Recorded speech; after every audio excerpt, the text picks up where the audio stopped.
So quite a nice intro we got today from our Shoanti, intro music from Into the Cinderlands from our Sirenscape sound effects. I thought it works pretty well. Yeah, not horrifying death music. It was actually like pretty flutes and stuff and drums. I thought I'd save the death music for after you guys make your choices. All sense of security.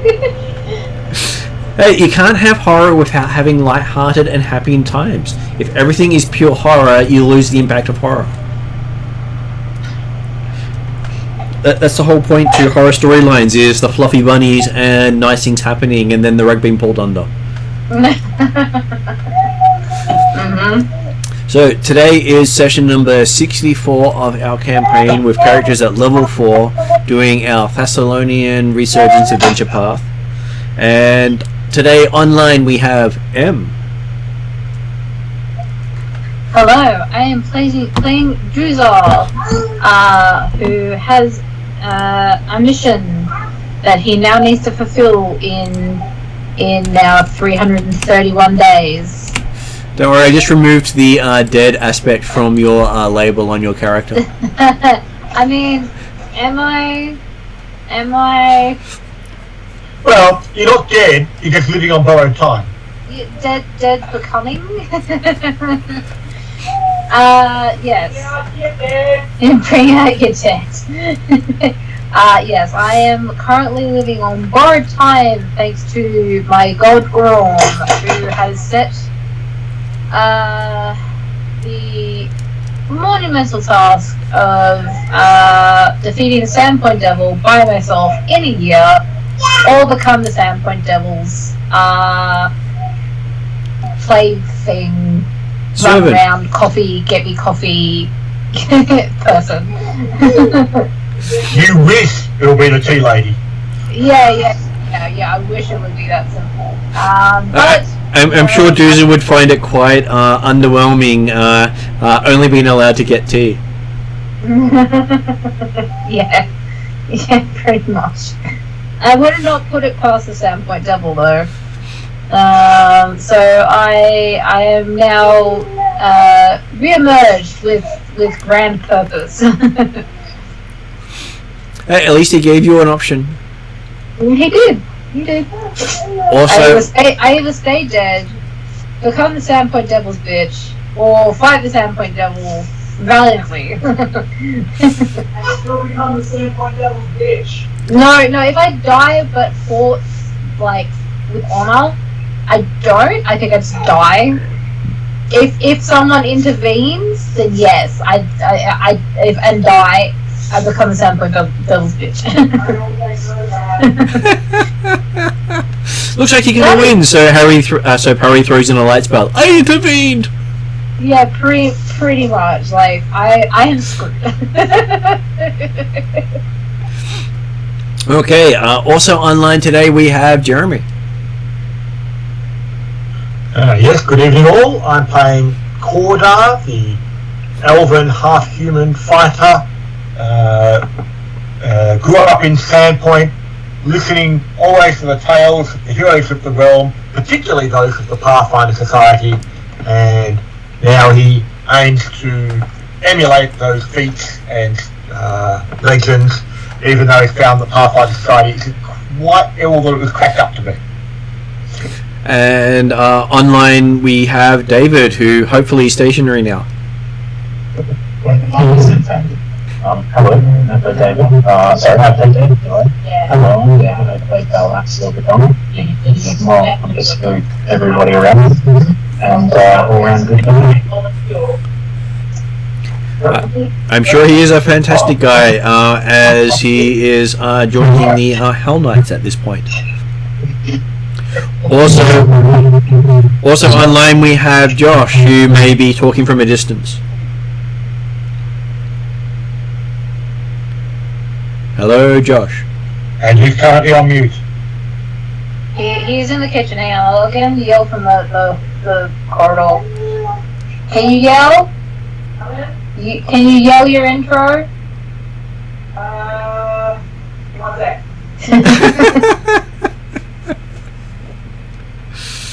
I am Harry. made known to man! And that's all you need to know. I'm the most moronic yet intelligent wizard in this realm. Which also carries, like, bling everywhere now. Yes. All the bling. They call me Mr. P. I'm sure for many reasons. I was going to say, yep. I'm certainly having a few weeks in my head. So, with that, I'll do a quick faction update for everyone. So, we have the factions have been discussed and maneuvered around to make it fitting for the group. For the Andorran faction, we have Quest from Roderick Coe taking up the position of party lawyer. We have Balaf of Corvosa taking up Cheliax and being the negotiator, seducer of the party. We have Cordar of Sandpoint taking up the role for Grand Lodge, being the party leader and moral compass of the group. We have Kroll of Sippelrose joining the Lantern Lodge and being the TN support as well as portal specialist. We have Luna of the Shoanti tribes joining Assyrian, being the magic support and knowledge for the group. We have Sparky of Riddleport joining Quadira, being the mercantile trade aspect of the group. We have Duza of Unglan joining the Snazi, being the underworld voice of the group. We have Wildy of Jengahoff joining the Shadow Lodge and being the society's police force, making sure people aren't abusing their power. We have Parry of Riddleport being the Silver Crusade and Beacon of Hope and Light for the party. And no one wanted to choose Humans First Traldar, which I can understand completely.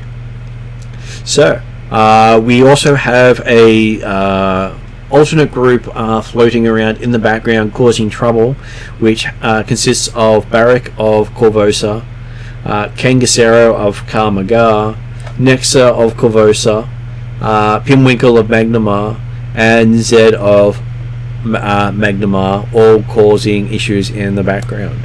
So Zed of Karmagar, actually, not Magnamar. And that is the roster of characters after everything had come together. Now, the characters are up to the date of AR 47090711, which represents the time of the year, being the 7th month, with 28 days per month, and that's why there is only 331 days left for Duza to complete his quest. And There's another option for you, Duza. Go to another planet that has a longer year. I wish it was that simple. Is there a multiverse in Pathfinder? there is. The problem is your guide is not one for shortcuts, sneaking around things, or using language to avoid responsibility. Yeah, I know. He's pretty like by the book.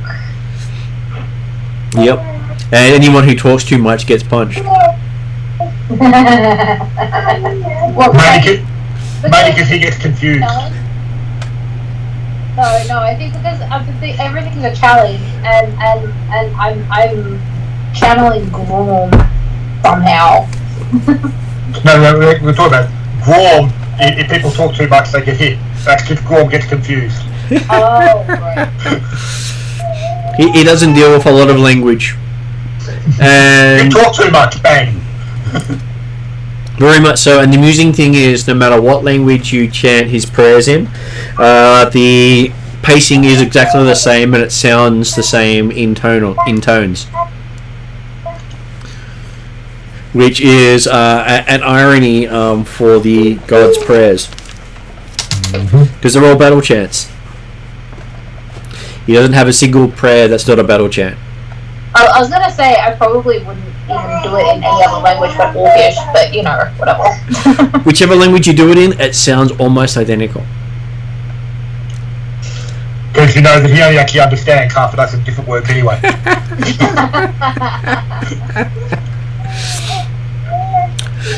You have been each given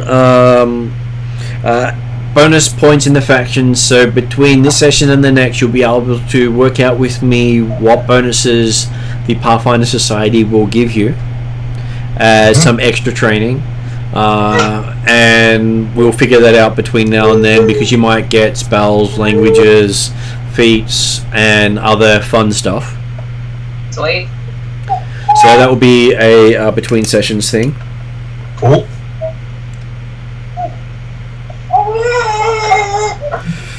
And you have been asked to, after spending 2 weeks there, so another 14 days pass before you head back to Magnamar. Because Duke's quite happy to just sit around, laze and enjoy the sun for a bit. It's not like she's got any timeline or deadline. Yeah, it's not like there's a huge rush for things with only, what does that make it, 317 days left? It's months away, that's forever. I probably spend most days training where I can. Well, this gives you a chance of getting potential martial feats that allow you to work better. Yeah, right.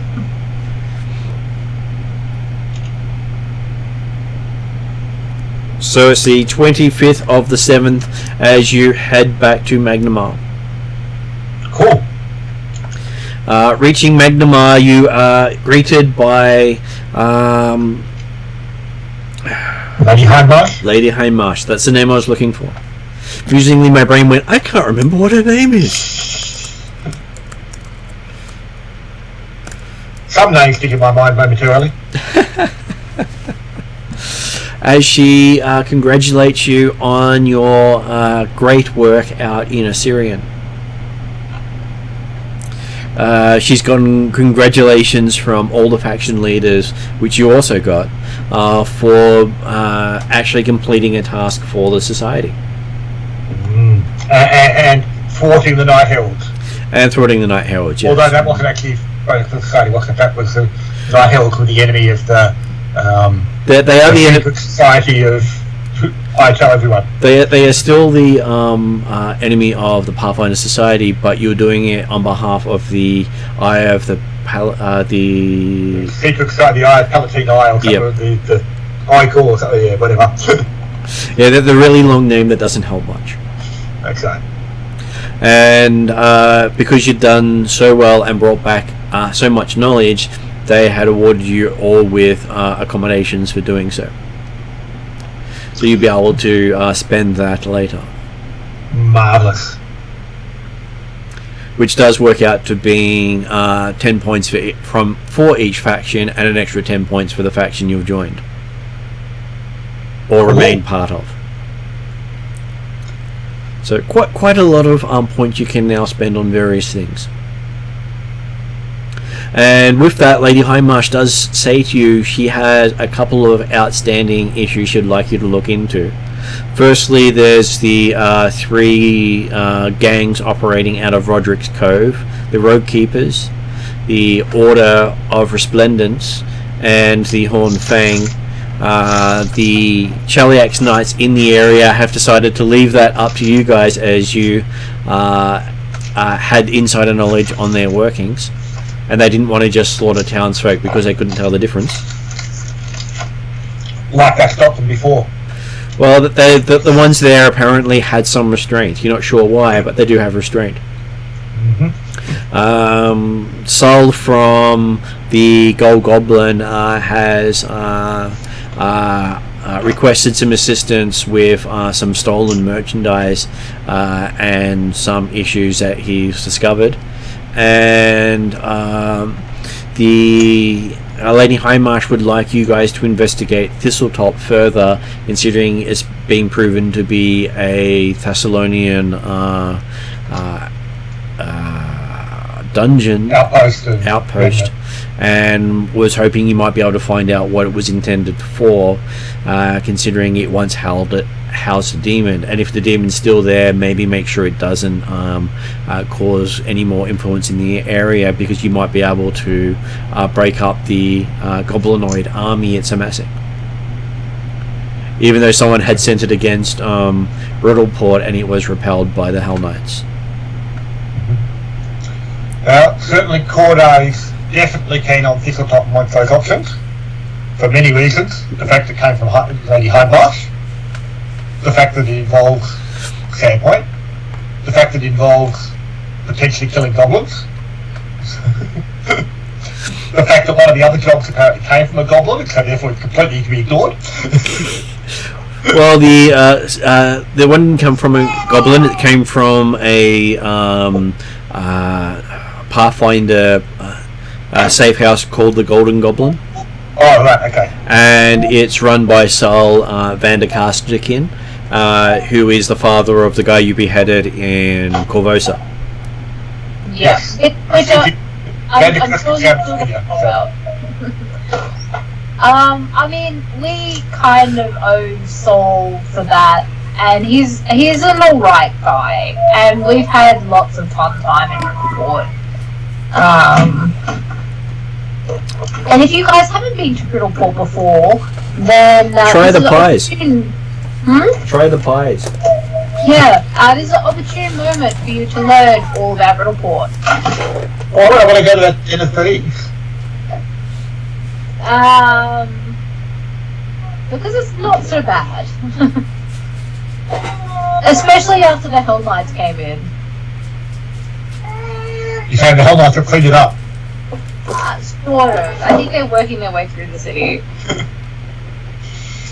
But we owe Saul, especially because we inadvertently killed another of his sons. And Jeremy, do you remember the girl you rescued in Magnamar who had the shard? Yep. She was one of the daughters of Saul. Fantastic. I was thinking fantastic to come up with a name I recognise. Apparently, it's a common name used in all of the Varisian storylines. Right. And they are the same family. They are all closely related. They are. I was surprised about that, as you might be as well.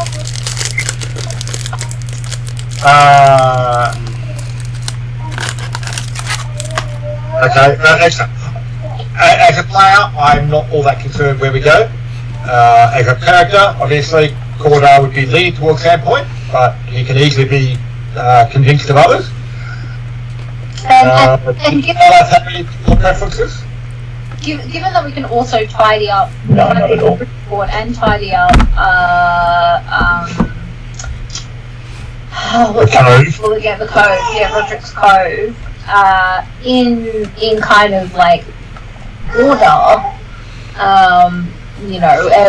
We were not prepared for Roderick's Cove last time we were there, and we left sort of with a heavy heart because we really wanted to help that town. It's in desperate need of getting out of the thumb of its curse. You're saying that there's further unfinished business that you've left behind? Yeah. Do you think you can help them like you helped Ravensmore?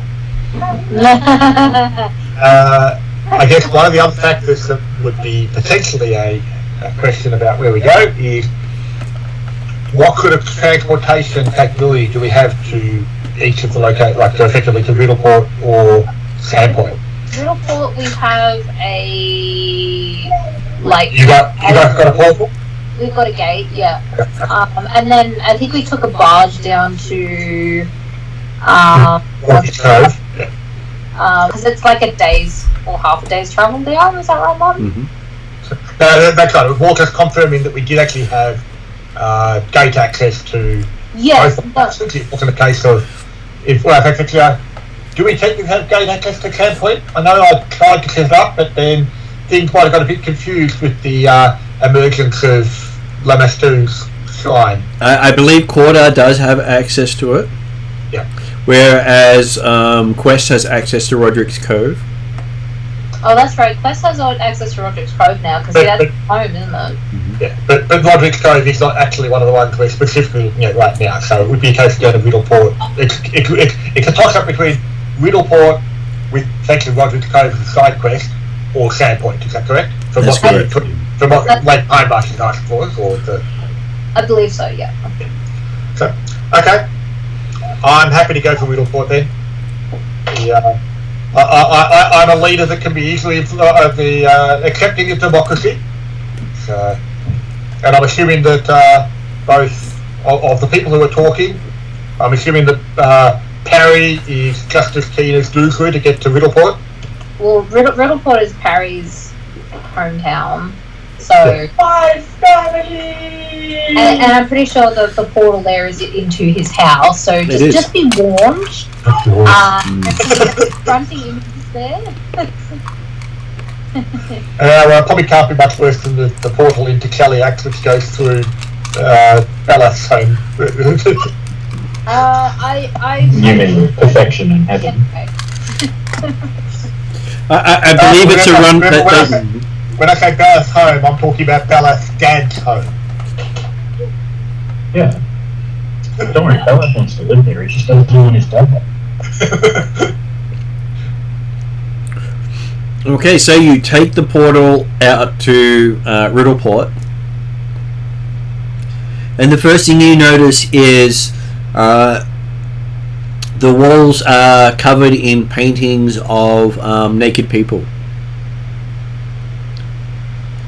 And after having a look around, Corda and Balaf realize that every face looks like Parry. Oh, okay. I was expecting it to be Pinwinkle. I believe they were both down the same path. Hang on, sorry, sorry, yes. When you say we're confronted by naked images everywhere, it's still within the basement or whatever, the room that we actually enter from. We're not talking all the walls of the cities at this stage. No, it's all the walls of the house you have to go through to get out of the basement. So, okay, Parry makes sense in that idea, but okay. They all look like Parry, except the fact that they're different races, different sexes, and they have different names on them. Yes, and possibly the fact they actually look good, unlike Parry.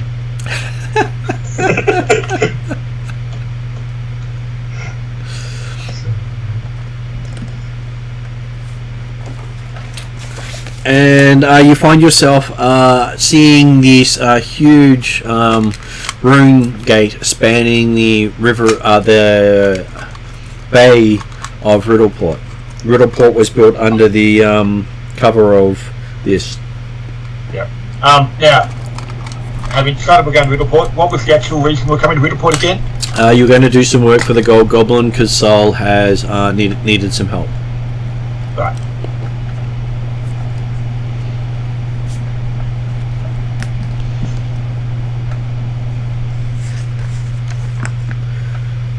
So heading there takes you a couple of hours to get there, and as you're walking through town, you hear lots of cheers for Parry.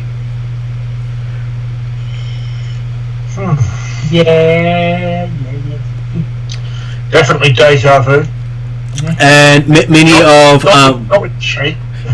and many women saying, "Come kiss your child." Oh, no, what about that? How many of them have been vetted? Hard to tell because I'm sure they come back with more paperwork each time. Why would you not want to have your child become one of the city's famous adventuring parties? Because I'm sure that, like all adventuring parties, they tend to die horribly somewhere distant from the city, and then if the child is an illegitimate child, they might gain some of the fortune left behind.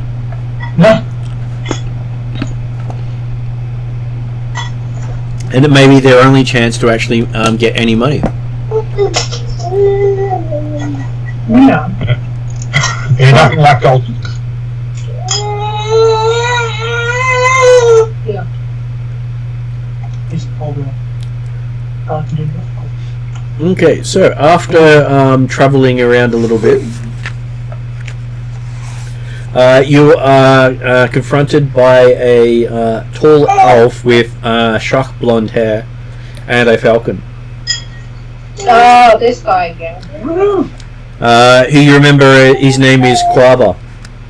That's right. He was after that dark elf, wasn't he? He was. Though he does look at Perry with suspicion still. Didn't we find out more information about the dark elf? You may have. Can you remember what it was? I would have to look at my book, but I don't have it on me at the moment because I'm eating it off. In which case you think you know something, but you can't remember what it is. He tells you he thinks he has traced back the elf to the Goblin where you guys might be able to help him get into because he's not welcome there. With my friends. You also look at bowl at boat level. You protect my ball. So is this something that effectively this person's accosted us in the street? He has accosted you in the street. And Doomsday and Parry have indicated they at least recognise him and nobody's asked about. They believe that they say that they've met him previously, but if you want to go through the details, you should tell him now. Please don't. He is very long-winded. Essentially, he helped us out when we were in trouble, and he is after a evil elf that will destroy their kind. Is that right? Well, evil elves are just need to be hunted down and destroyed. So you're saying you're in his debt? And therefore it is appropriate to assist him in taking him to the Golden Goblin? Is there any reason why he should not go to the Golden Goblin? Apparently he has issues there. Is that something you understand or aware of, or is there reasons that this soul character would be concerned about meeting up with this father? I think he needs to be vetted, but yeah, so I'm not sure. So exactly, we had a letter of recommendation for Saul. Though Saul, knowing us, might take him in, I don't know. Exactly what is this Golden Goblin? It is a gambling establishment. Let's tell you a fine story about the Golden Goblin. It is an everything kind of bar, fighting ring. No, we don't talk about that. Sorry, well, we don't talk about Fight Club. It is basically it's a gambling house. So you're saying it's the Eel Hen?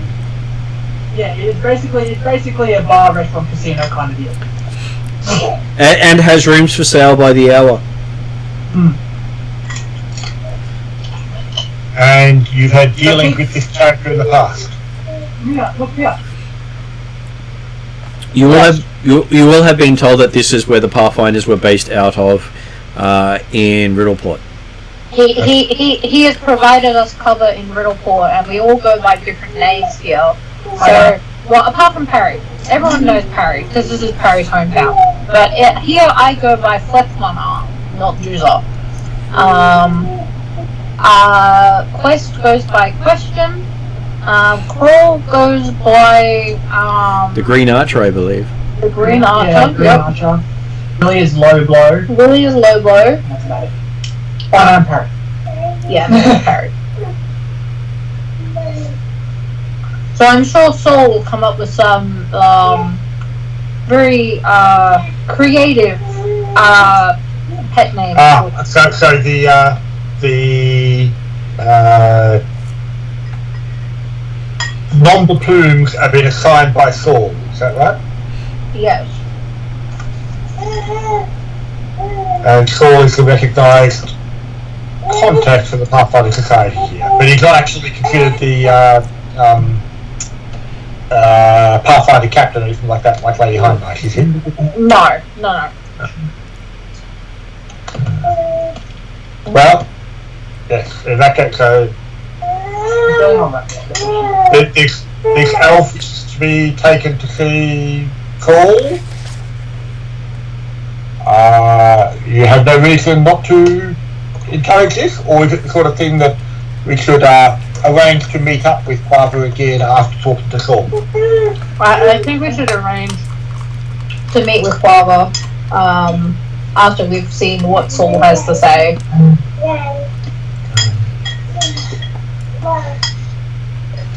Well, obviously the intent would be to actually, like, that conversation on the street, well, presumably the stuff about Saul is something that would have been backfilled before we left, but the idea of Quava, it's the idea of, okay, wouldn't necessarily have been doing it so he could easily hear, but we'll turn back to him and suggest that, well, so apparently you suggested it may be difficult for you to get in to see Quava. We shall see what we can arrange to organise a meeting. If you can find out where the... that you are worthy of such. he insulted him last time he was there, so he stabbed him. Soul insulted you, and so you stabbed Soul, is that what you said? He says yes. Well, I can understand hesitancy in meeting again, so we see what we can do. So. Just don't be too long because he can't wait around much longer. Well, we'll do what we can. Okay, so reaching the Gold Goblin, you find what appears to be a little run-down large building with a statue of what appears to be a goblin of large size, covered in gold paint, not actual real gold paint, but you can tell it's not a fully gold statue because of all the stone showing through it, where people have rubbed it a little too much, and that it's not actual gold covering it, because you'd think people would have scraped it off by now and used that as sale. Well, particularly from what I've heard about and understand from Corvosa, yeah, it's obviously not any paint of real gold because it's still sitting there. Yeah. But you're sure people have tried to, take it in the past. It's close enough for some of the people. Coming up to the doors, you're greeted by two burly orcs who show their muscles and tattoos. They look fairly close to identical to each other. Maybe it's just you, but it's hard to tell. Mm-hmm. Up to the rest of the party if they have told you about the Percys. The Percys. How Are they good likely is to? all of your lives at the moment, at the same time? I was about to say, they could be different ones. They have memories though, don't they? They do have memories, yes. So yeah, my greeting stands. The Percys. How good to see all of you alive at once. They do the whole flex off for you. I join in because Because you flex one arm. Yeah, it's an orc thing, okay. And you get to watch about 3 or 4 different orcs come over, all looking very much like the people they introduced as Percy, all doing the same flexes and actions. Mm-hmm. It's a little disturbing, actually.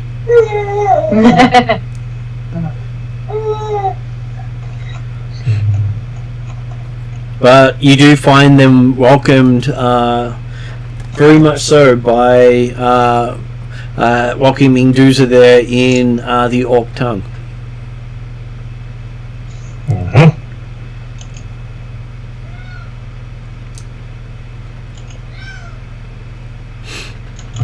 Afterwards, you get in there and you see this large gaming hall currently empty, and that there are a couple of the Van Kaskakin family sitting around a table discussing things.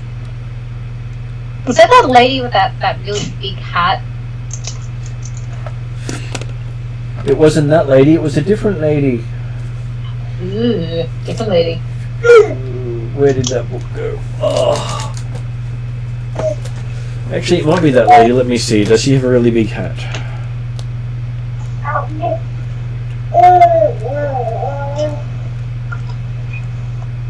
I don't have my notes on this. I can't remember. I don't remember her name.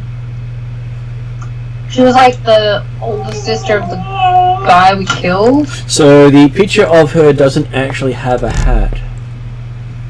Yeah, but I think that's the one I'm thinking of though. She's the one we met at before we went to those caves.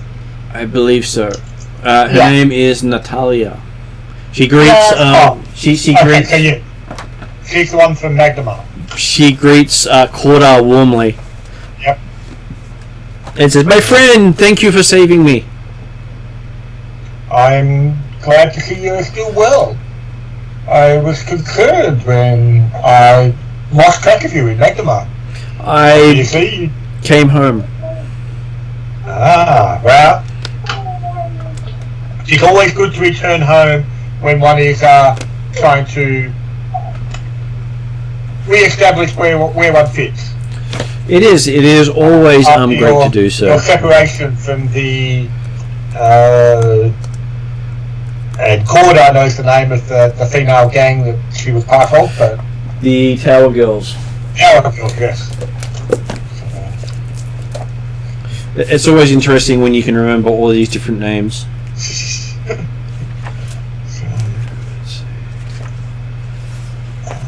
Trying to remember the name of the other guy. It was... There he is. Beric Van Kaskakin. You see him rubbing his neck, eyeing you quite directly, considering you're the one who chopped his head off. Mm-hmm. And apparently he's still a pickup. Wait, that's the guy we killed? That's the guy that Cordar killed. In Varisia, because he's the one that was running the meat works, which turned out to be people. Not that he actually knew that at the time. But, and was also effectively plotting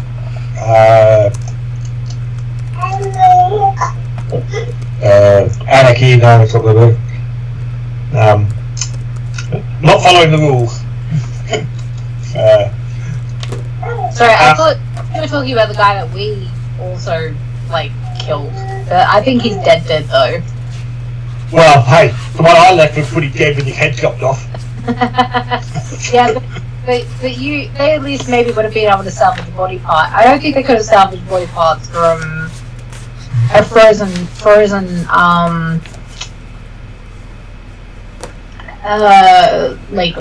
body, ice magic body. You didn't actually freeze him; you just suffocated him. Oh, that was Parry's doing, I think. Certainly.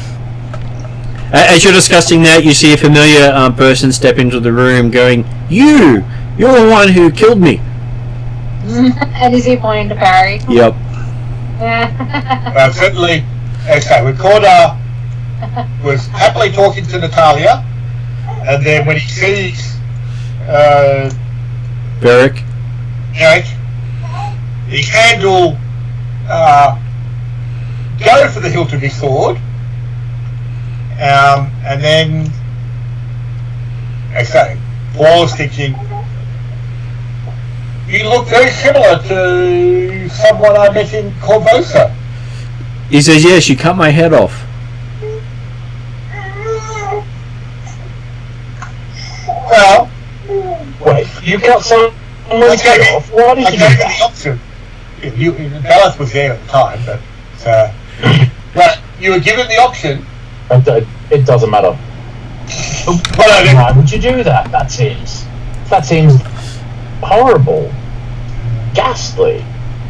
Because as a player, I'm trying to remember the fact that yes, basically we were trying to capture him alive because Cressidia wanted to actually have him alive, but then he wouldn't surrender, and Cordar got a critical blow at the end, wasn't it, to finish him off? And that's where you beheaded him with the swing. Yeah, right, yeah. So but yes, it was the sort of thing. There had been multiple attempts to have him surrender before that fatal swing. So yes, well, you were you would not come in quietly.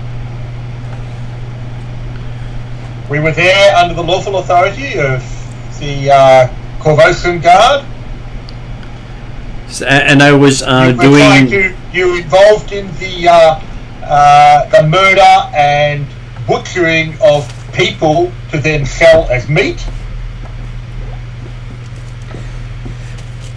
I was trying to figure out who was responsible for it, but we didn't quite get that far, considering I died before I found out who was responsible for all of it in the end.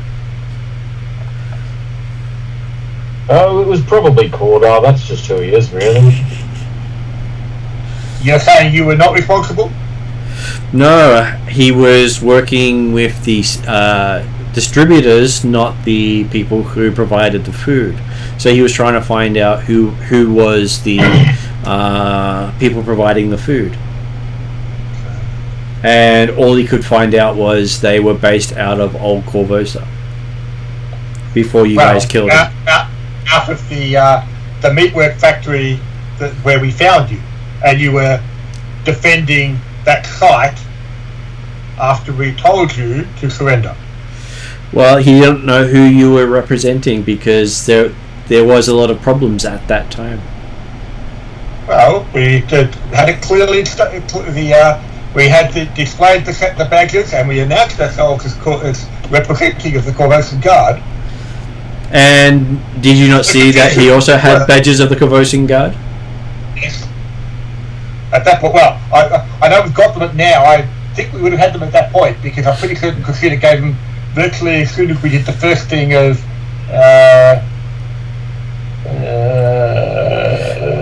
dealing with the eels and stuff. Gadrin Lamb, I think after you dealt with Gadrin Lamb, I believe you got it, especially falling in the water and dealing with the shark. Yeah, that's right. So yes. And certainly Cordar, for one at least, would have been wears that symbol when he's in Corvosa. But that does all seem to be somewhat in the past, except that you're looking a lot better than I last saw you. Yes, but he still owes some god some service, so he's not particularly happy with that. Well, I hope you'll be able to redeem yourself. He says hopefully you get to redeem yourself too. I have nothing to be redeemed for. You cut my head off, he says with unhappy noises and storms out of the room. I mean, Cordar, he does have a point. You did cut his head off. And meanwhile, the other I've cut a lot of people's heads off. Meanwhile, the other brother comes in, points and parries, and be like, "Oi, you killed me!"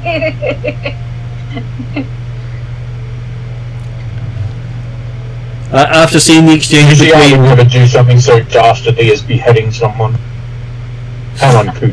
So Auric, the other brother, sees his brother leave the room and turns around and walks out himself. There's no way he can top having his head cut off. Well, I mean, he got suffocated to death, so I don't know. I don't know what's worse, the slow, painful death or the quick beheading. Certainly, it was when Bars was talking about the he'd never do anything to cut someone's head off. I was thinking, no, he'd just fry them to death. they made them burn in agony on their way out. Where Cordar was nice and quick. Something far more cultured. Yes, no. Something far more cultured than just lopping their head off. Don't be ridiculous. But like I said, Cordar's only have that in the thought in his head. It's not actually stated. He's you'll go back to Natalia. I'd like This is your home. Yeah, and those are my brothers. I'm sure they both deserved it, she said. You would appear to have an interesting family. And Don't we all, she says. I hear you've got a half-brother by the name of Gordar. indeed, the one who, yes, has done great deeds for the realm. Apparently, so great, no one here could find anything else out about him, but we've heard talk about him from Sandpoint, but that's about it, she says, shaking her head. Do you know anything he's actually done? I'm no bard to spread stories and everything. But yes, so yes, your family is obviously very widespread. If you're in Magdamar and a brother in Corvoso and your home here in Middleport. She shrugs, we get around a bit, especially that prick, she says, pointing at Saul. And who might this be? That's my father, or the sperm donor, as she does with quotes.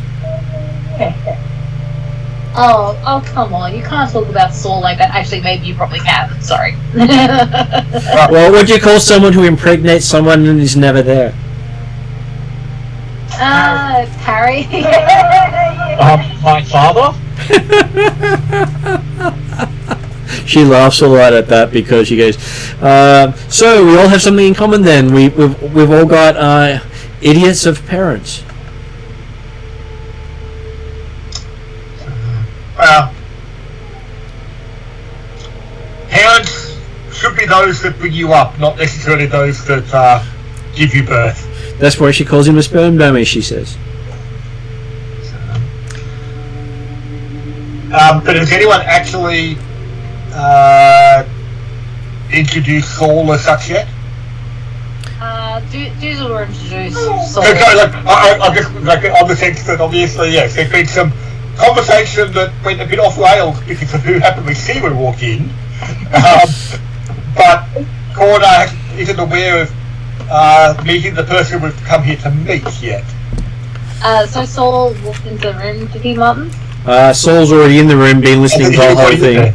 And so you see Saul, he very much looks like the used car salesman, with one of his hands missing, replaced with a instead of a hook, a key. Right. And but yeah, so how does he react when he what's the reaction when Natalia talks about and points towards this gentleman and calls him sperm donor?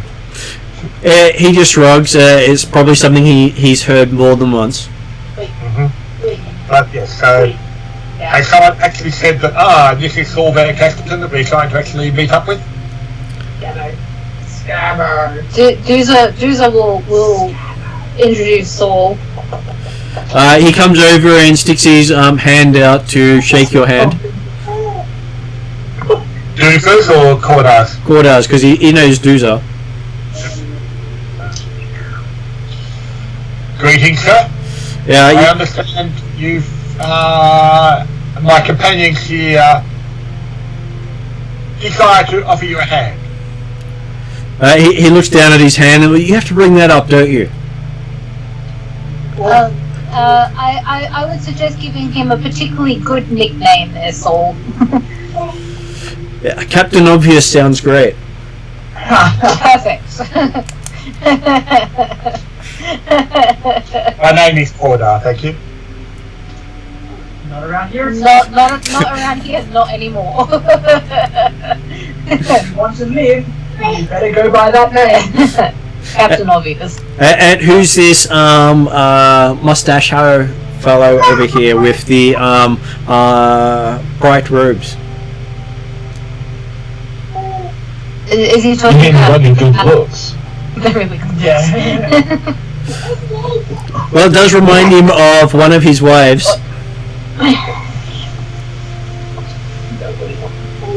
Well, if you're going to be pretty, you may as well be as good at it. So, are you a silver tongue? You sound like a silver tongue. I am, in fact, a silver tongue. Oh, so you must be. And he rattles off. What's the name of one of your characters' aunts?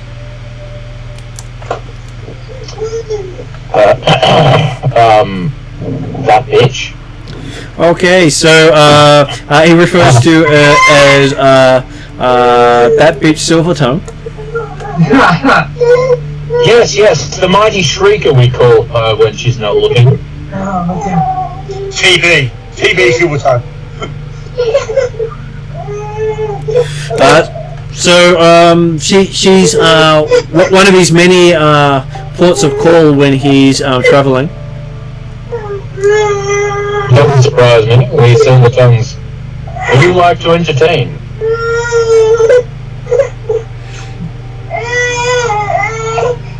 And he's glad that he gets to meet another member of her family. Do you want uppies? Guys, can you try me to just mute for a sec? Yeah, She sticks. He sticks his hand out to. Sticks his hand out to Balath and says, "Glad to meet another member of her family. I'm sure you will be just as entertaining as her other niece." And he does say the name of your older sister. Yes, I'm sure she was very entertaining. Quite vigorous, he says.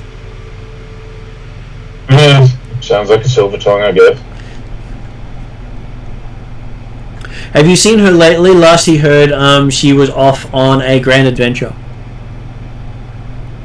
I saw her within the sights of my crossbow, and unfortunately, she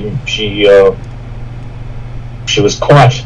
Well, she moved very quickly. I couldn't quite hit her. She does have a habit of escape. As far as we're aware, we did kill her at in the tomb, didn't we? You thought you did, yes. Yeah. But hey, apparently death's only temporary around here. Exactly. But yes. Well, some of you have come back from the dead before, he says. He says, looking at, mentioning, who's the one? Kroll, I believe, has come back from the dead. Not Kroll. Quest, the Goblin who got ripped in half out front of the Gold Goblin, yet showed up 5 minutes later.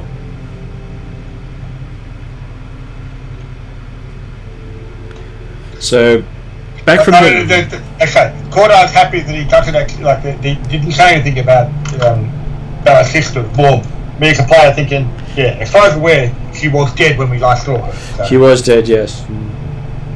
Yes, I've got a challenge for you if you're up for it. He has found a labyrinth under the Gold Goblin that someone has snuck into with some of his ledgers, and he would like them back if you can get them. Sounds like a lot of fuss. Well, if it goes to the wrong people, then unfortunately he may implicate a bunch of people here looking at Doozer and Parry dealing with some underhanded means within the city, and they may be, unwelcome here again. Yes, so right, I'll leave Doozer and Parry to deal with this one. You said that there was a labyrinth under this location, and that someone stole your business notes.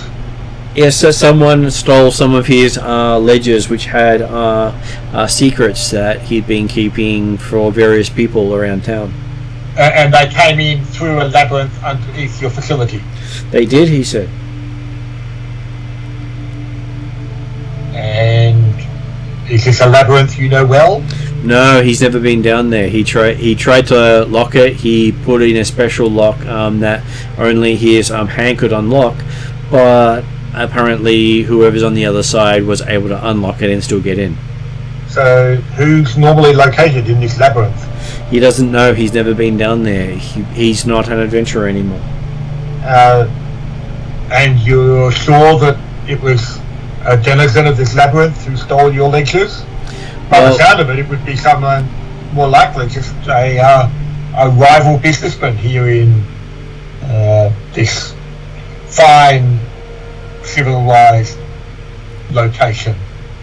Well, normally he would have suspected someone locally, except he also covered the lock and door with sand, and about a week ago he found that sand removed, and the door was unlocked. So he's got on good authority that someone either came in or went down there. And the footsteps led from it and came back to it. So, and the recovery of these ledgers would settle any debt that my companion might have with you? Well, it would mean that he's more likely to offer them a partnership in the business so that they can make more out of being here. Because he was talking about them being a little bit more than just guards and actually having a stake in the organization. Yeah. Corda will look across to Duka and Parry and confirm that this is something that they would be looking for. From Corda's perspective, it would certainly seem appropriate because if this is going to be a Pathfinder, if this is the Pathfinder base effectively, it's certainly advantageous for the Pathfinder Society to have more direct influence. But is that something that Harry and Duka are aiming for? Remembering you're still on mute? Yeah, sorry. What was that? Well, I was just on the bathroom. Saul was offering you guys. Well, I'll let Jeremy fill you in as I duck to the bathroom myself.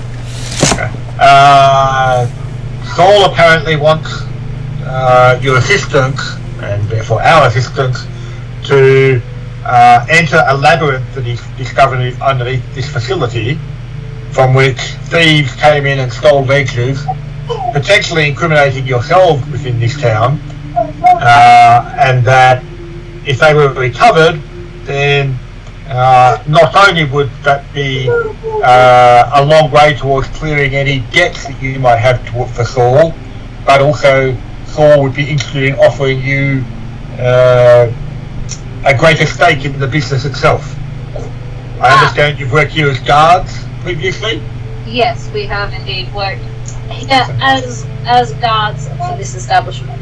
And so would you be interested in having a position or greater stake, a managerial type position?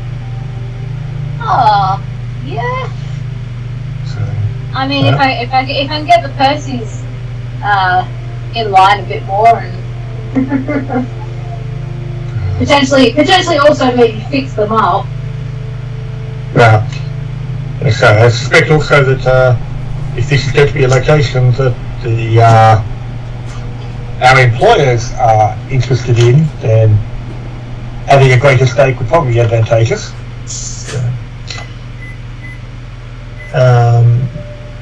So yep. Corda, so we might pick back. We'll talk about the fact that, well, we will be most certainly happy to investigate this labyrinth and the loss of these ledgers.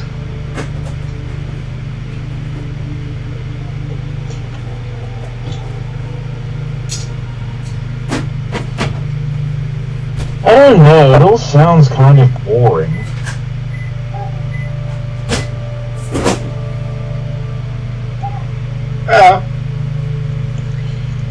It does seem to be related to that which Lady Hindmarch asked us to trace down. Why are you such a fangirl about Lady Hindmarch? Every time I ask you about what we're doing, Lady Hindmarch this, Lady Hindmarch that. Have you ever considered doing something for yourself and not just Lady Hindmarch? No. She is our main representative with our primary employer. Main representative. Gosh, it's just so boring. Everything they get us to do is pointless. The Pathfinder Society is pointless. Everything we do, like, what good have we done other than you've decapitated some people?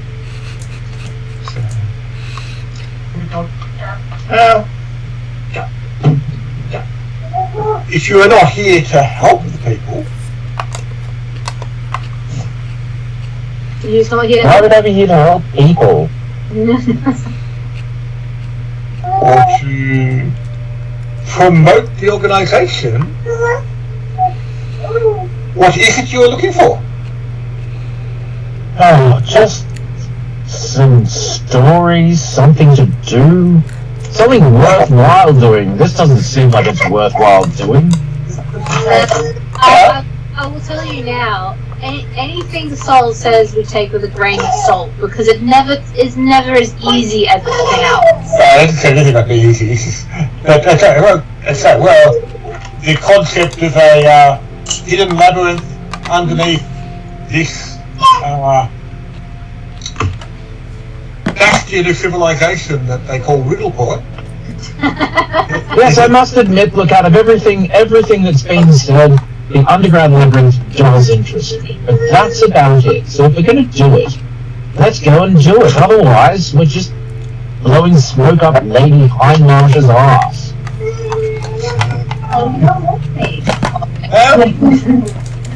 As I said, for whatever reason, then I guess we agreed. Natalia does pipe up at that point, saying she actually has some nice herbs if you want to do that next time. It's guaranteed to give her a nice reaction, she's sure. Alright. Some nice Nice what? If you want to blow some smoke. Alright. Oh, I'll blow some smoke, and it'll be fun. I'm not going to blow it up Hindmarch's first, that's for dang sure. So, asking Soul then, so how long ago were these leaguers stolen? It says a week ago. Uh-huh. Are you sure you didn't just lose them? Martin, I'll be back in 10 minutes or so. Bub's just starting to get cranky for food, so. All good. I would be getting cranky too. He did manage to track that the culprit had come out of the labyrinth below and had returned to it. And so how much of this labyrinth have you explored? There's stairs going down. So when you say labyrinth, you mean stairs leading to an unknown location? That's as much of a labyrinth as he really wants to know about, he said. It was too dangerous as far as she's concerned. You mentioned there were footprints in the sand. Did they appear to be human footprints? They did. They appeared to be large feet. Probably about a size 10 or 11.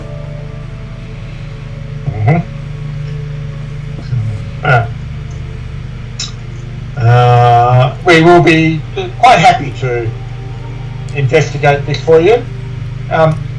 One other thing, on the way here, we came across a gentleman who apparently wanted to talk further with you, although seemingly the last interaction was problematic.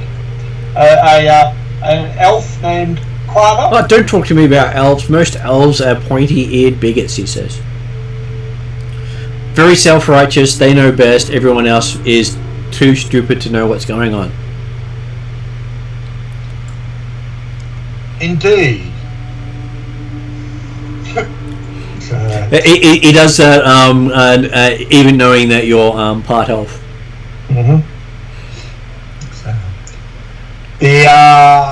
So you're saying that you do not wish to interact with this Quava? Is that his name? I can never understand his accent. He's too hoity-toity for this town. I would have thought that hoity-toity usually meant money. He had none. Apparently he came from forests. And where he loved the trees, he said with sarcasm. So you would know nothing about any other elves that he may have been looking for at the time? He's sure that there are no other elves here, but if there was, that might explain the large footprint, because, you know, elves seem to have large feet. Goes with being tall, he says. So you've never seen elves here, but you assume that they live under your establishment? Said possibly, but he said it would explain the large boots. He didn't actually think it was an elf down there, but it could quite obviously be one based on the size of the footprint. Or it could be a human. Yeah, most humans don't normally have such big feet, he says. They're normally a lot chunkier. Or an orc. Possibly an orc, but he would expect it to have been chunkier as well. So you're saying it was a large footprint but slender? Large but slender, yes. Petite even. But not petite like a halfling? No, halflings you would basically see that they were in bare feet. They rarely wear boots. Or a gnome? Could be a gnome, but it was rather large for a gnome. I wouldn't want to see a gnome with feet that big. Though he did come across the bleached gnome again, and he is terrifying. The bleached gnome? You don't want to know, he says. He's only referred to as the bleached gnome because no one wants to summon his name by saying it. But that's not something we expect to find below us? I hope not. If he's involved, then we're all dead.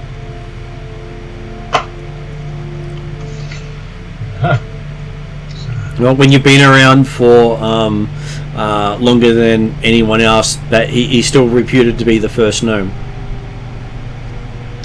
Okay. So Cordar's privately thinking, okay, yes, so Corvosan version of the boogeyman. Or not Corvosan, sorry, Middleport version of the boogeyman. He's actually a Varisian boogeyman. Yeah. As he's been around for a while, it's a joke that there's a gnome going around who scares everyone. Right. Because, you know, when gnomes start to fade, they disappear completely and they die. How could there actually be one that's completely white and still around? Yeah. Okay, well.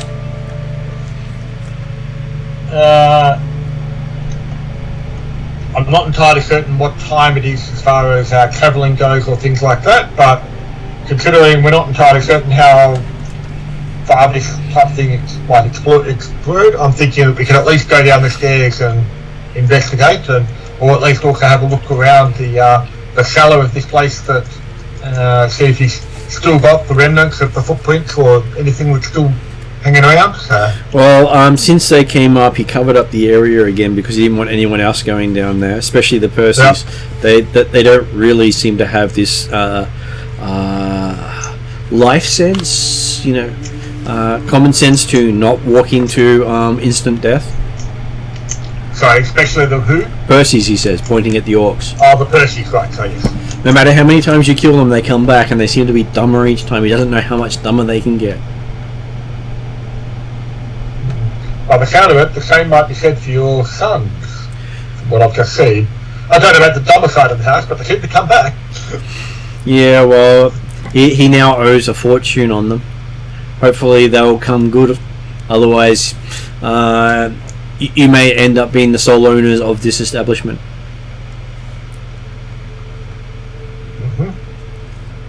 So, well, certainly, from what I know of, name's gone in my head, but the one I'm getting called Rosa, I'm not certain that he's all that trustworthy. This is worst thing that will happen is a bunch of Pharasmian priests will show up demanding reparations. Mm-hmm. You know that normally happens when people get brought back from the dead. They want their pound of flesh or head. Well, it is quite unnatural. Yeah, he shudders. Yeah, tell me about it. And yet they couldn't fix my hand, he says, holding up his key hand. They said it was not possible. Well, I can understand your concern about the loss of manipulation, but on the bright side, you're not in debt for such a healing effect. No, they said a curse forbids them from doing so. Ah, you are cursed.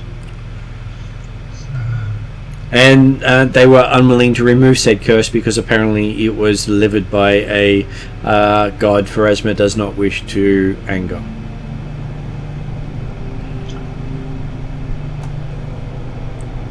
That's all they would tell me, he says with a sigh. Are you aware of what god they might be referring to? He is not. I'm sure he's angered many a god with all the kids he's made over the region. And possibly the god of luck might be looking down upon you if your house does not play by the rules. Allow luck to take its course. Well, but anyway, please show us the entrance to this labyrinth. okay, he takes you downstairs into the cellar of the Goblin, and you find yourself in a secondary bar, then overlooking a gladiatorial pit, and then taking you down into the pit itself. There's an area with sand. As you start scraping away the sand, you find that there's a door hidden under the sand in the very center of the pit. So, Cordar looking around the pit that we're obviously standing in while we go through the door open. So this is used for what it appears to be? Well, we do have to make money somehow, he says. Riddleport's not the safest of places for most people. Mm-hmm. Plus the losers do get sold on for making sure that everyone in town has something worth eating. And you say you've been cursed by the gods? Yeah, he doesn't know why.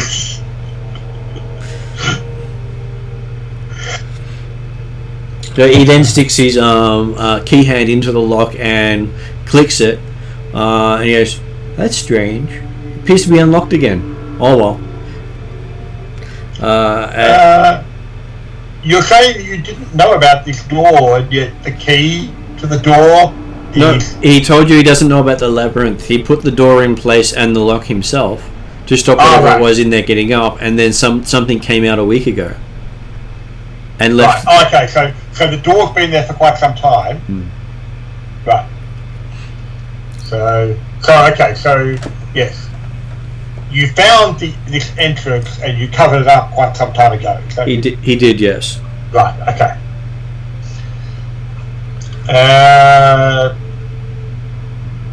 And how long has it been since you've been here? If the place has been unlocked again, Well, they when haven't. was the last time this place was used? It was used about 3-4 days ago, but there nothing. He says, look, pointing at the door, saying we had to uncover the sand off the top of it. Last time they came out, the door was uncovered. So maybe they were just preparing to come out. Or the idea being that someone has come out and then covered their tracks behind them and left. Quite possibly.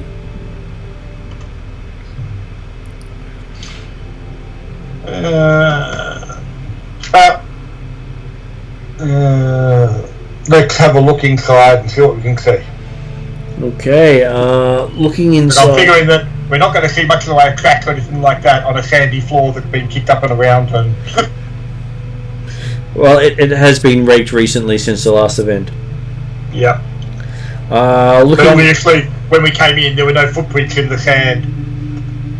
After where if we got raked smooth after the last event, there's no evidence that there's someone walked on it since then, No evidence that anyone's walked on it since then. or at least they raked up after themselves when they did. Well, none of the rakes are visible, so unless they knew where they were, then they would have had to have figured out how to rake it themselves with whatever they had. Yeah. Okay. Or they could fly, Mm-hmm. which wouldn't explain why that the door was left uncovered. So, looking down into the area below, you see that there is a small 10 by 10 room, 20 by 20 room apparently, because the squares are 10 feet wide. Don't you love standard sizes? Yeah. As Standard size that we change on every session. oh god, I still remember the one where in the same book the squares were 3 feet, 2 feet, and 10 feet, depending on which page you were looking at. And could you imagine trying to do sizing for 2 foot squares? It didn't make a lot of sense when they were describing it. So yes, looking down there, you see that there seems to be ladders going deeper and deeper in, and a stairwell that you can see spiraling down. And you have no idea how deep this goes. He does not know how deep it goes. He's not an adventurer, but it goes beyond the light from his torch going down that he's carrying over the hole. Mm-hmm.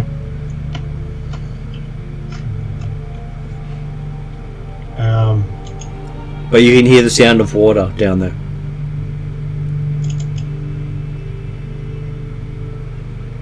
The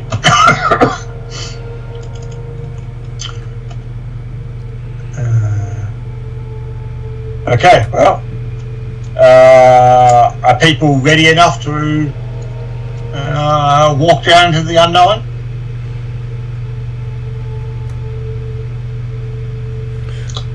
I'll take that as a yes.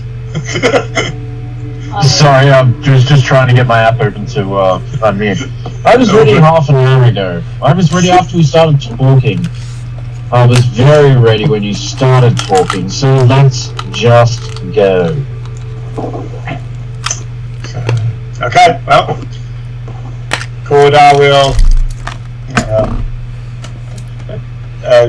hits up his shield, so it's a nice place. I presume in the 2 weeks we've had as downtime, we've been able to like get things like fresh potions and stuff like that, Martin. I believe so, yes. Yeah. Well, certainly any normal equipment you could replace or get fairly easily. Potions might take a bit more thought process. So they're available, but you'd have to say what you were looking for, I would have thought. But Well, just like basic health potions and stuff like that. Like lesser potion of healing or something or whatever it's called. I'm sure you could spend probably a bunch of gold on that, or gotten a bunch of it free from the society. Yeah. Cool. Okay, well, certainly if we're going to go down there, Cordar will put his armour on and get set for going down. What are you using as a light source? I was about to say, while he's doing that, has Belloth got a dancing lights type effect? Belaf has a staff with a flame on it. He also has the light spell. Yeah, I was just wondering whether he actually had dancing lights, that sort of thing you used to actually just float off down ahead of you type stuff, but I couldn't know whether he actually had it or not. He can cast light on a bolt and shoot the bolt. Well, I think it was a spiral staircase, so I wouldn't go too far anyway, but yeah. That's right. Well, So we can cast light on a member of the party that we don't like and send them up there. Hey, look, Corda, you're up. That's right. Corda will activate the light on his wayfinder. All good, just be there in a sec.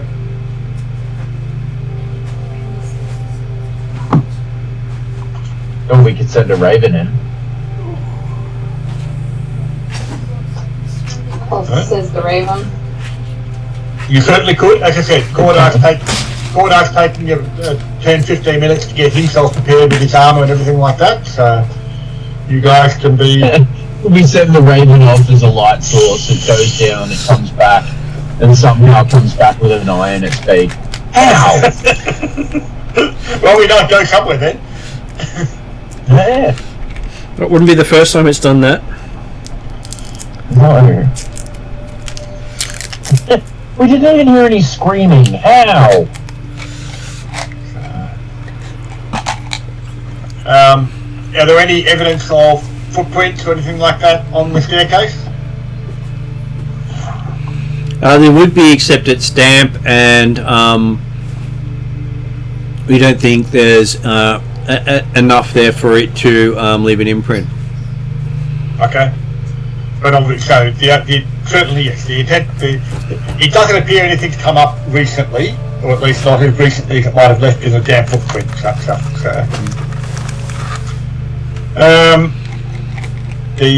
Well, if everyone is prepared, Ordar's happy to lead down. Unless, of course, Dugu's thinking it's her hometown, and so she should lead. He should lead, I should say. Not my hometown, Parry's. Okay. I'm happy to don't let him tell us all. Yeah, but at least he might die first. Well, you think We can only pray. the buffers in existence isn't going to go first? So, how wide is this spiral staircase, Button? About between 5 and 10 feet. Okay. As Parry tries to go forward, Cordar will say, wait a minute, I'll lead, I'll go.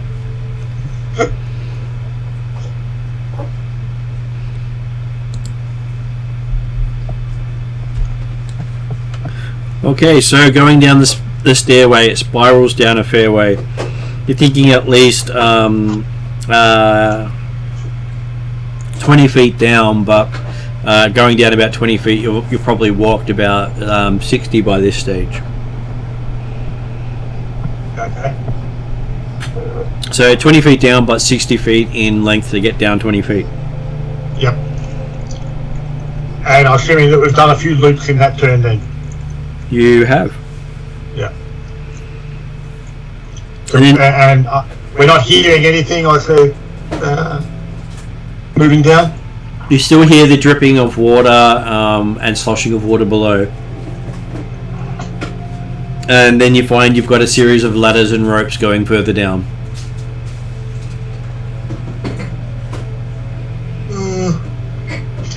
So... And you can see below you another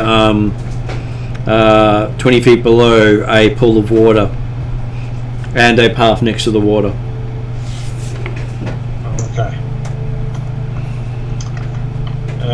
And I'm assuming we can't see anyone or anything other than the water and the bottom of the ropes and ladders? That's all you can see. You can see a path heading further into the rock, but you got to go around the pool to get there. And how far down was it to the part? Like how far down in the ropes and ladders do we have to try and go? Another 20 feet. 20 feet.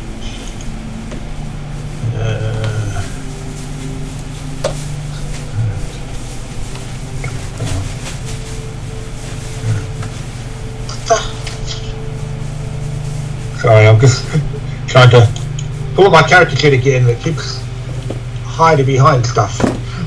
Even though I'm trying to bring it to the front. That's the fun of technology helping us.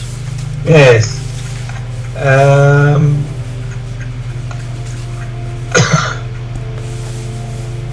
Okay, well, Cordar will start to go down the ladder, I guess.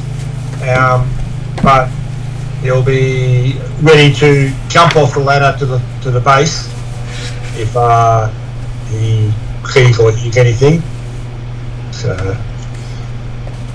yeah. What could possibly be there, as the GM says as he's looking through various monster manuals? Because the reason I started to find my character sheet was to confirm, yes, I have got catfall of expert, so therefore I could go 25, I could fall because 25 feet shorter, so I could jump down fairly safely from the top, but he won't actually aim to do that if you can avoid it. But he is ready to jump off the ladder and leap down to a location. As Martin's trying to find like a wet rat or something to throw at us. I'm sure what could possibly be bad to throw at you? No, I know, right?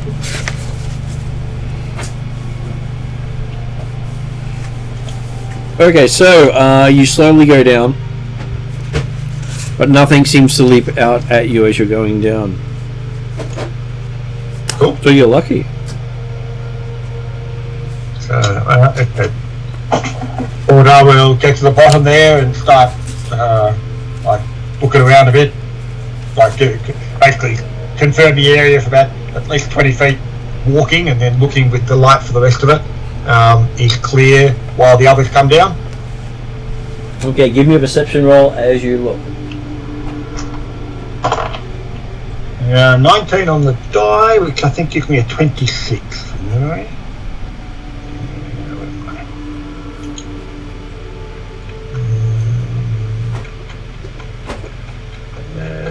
Come on, back up. 20 perception. Yeah, +7, 26.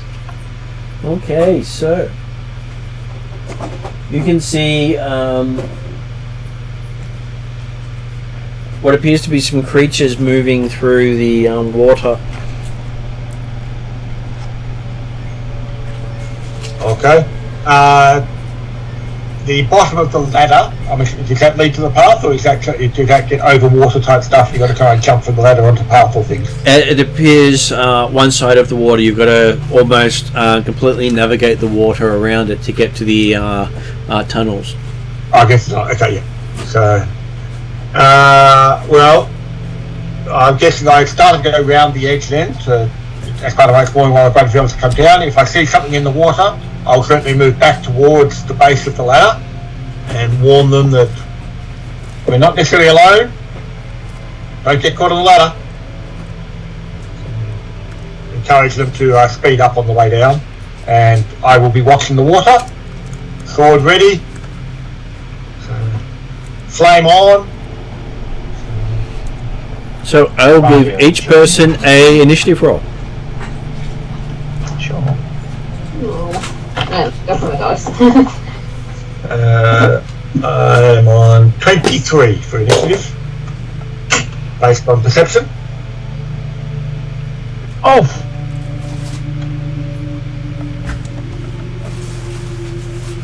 Got me some of them natural 20s. Nice. Of course, you're still up at the top there, aren't you? Of course. Who was I hate it when I get a natural 20 for initiative. Yeah. What did Doozer and Perry get? I think they've gone off to get dice.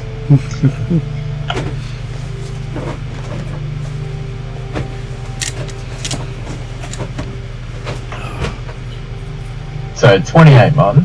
28 upgraded for Belath. Yeah, it's a good thing that we can't see what's going on.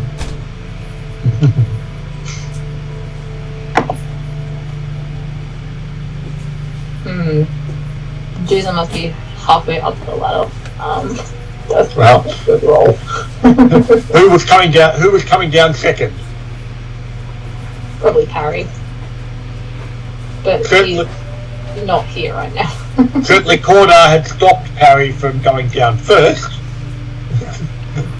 So what did Cordar get as? So what did Doozer get as his roll? 14. Okay, as Parry's currently out of the room, we can say that Balath, looking down, you can see what appears to be shapes moving through the water towards Cordar.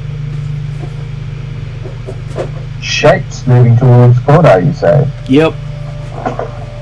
I see no problem with this whatsoever. How much space is there on the landing, effectively, between the base of the ladder, where the ladder foot comes down, and the pathway leading around to the corridor? About 5 foot. Oh, okay, so it's just a narrow space? Yep. A narrow shelf. In that case, then, obviously I'll be,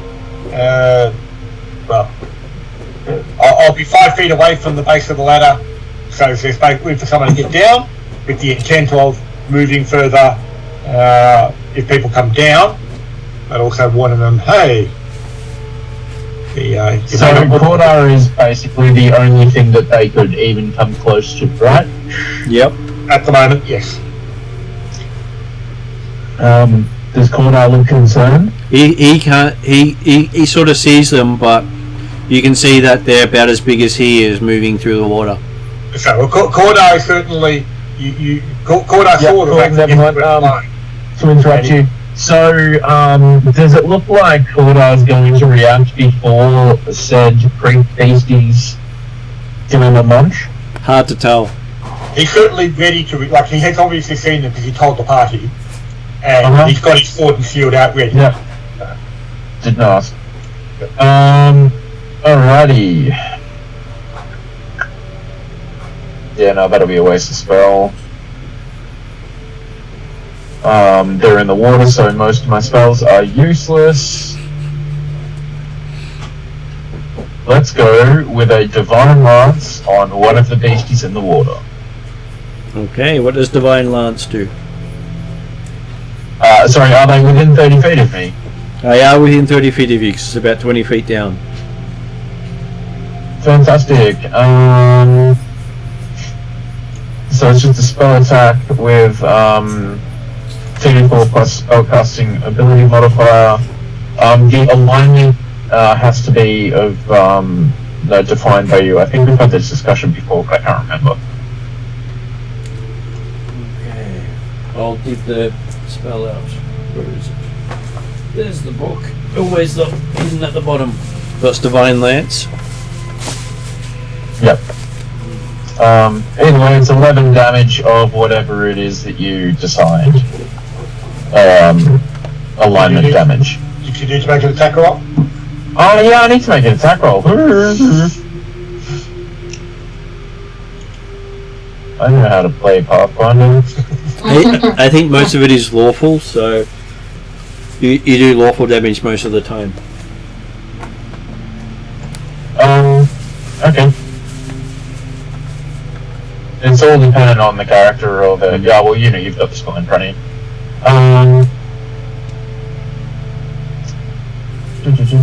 Spells...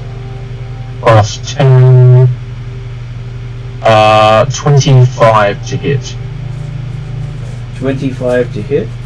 That is a hit. So you do 10 damage. 11 damage, you said? 11 damage. Yeah. We seem to strike it well. That's fun.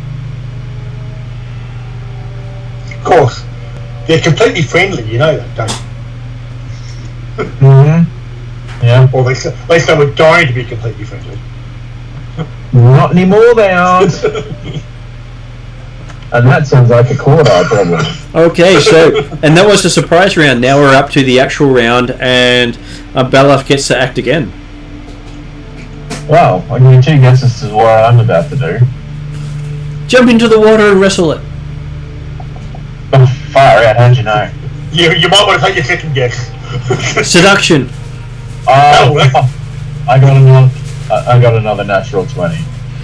Okay. You probably hit this. Spectacular.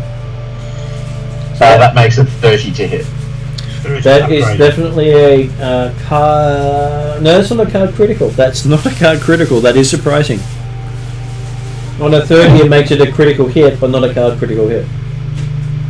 Yeah. One whole point off. Critical, just double damage? It will be double damage. 20 22 damage. On the same moving shape? Yeah. And it's still moving. Turns out it's actually Lady Hindmarsh. And Quarter is now up. I'm assuming there's nothing actually within reach of my blade yet. Not yet, but you can see the shapes moving towards you. I will basically, well, I'm already at the edge effectively because it's only 5 foot path, that's fine, but basically, yeah. Step up, shield up, and ready to take a swing if something jumps out of the water at me or tries to reach out to grab me or one of those little lines. Okay, so what's your readied action? To attack if something comes out of the water towards me. Okay. Okay, then it is the creature's turn. As you see a really long eel come flying out of the water towards you, triggering your reflex. Yeah, that counts. AC 25. That is a hit. 2d8.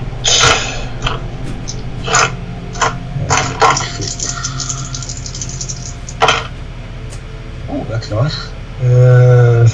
15. 19 magical slashing damage and 5 points of fire damage.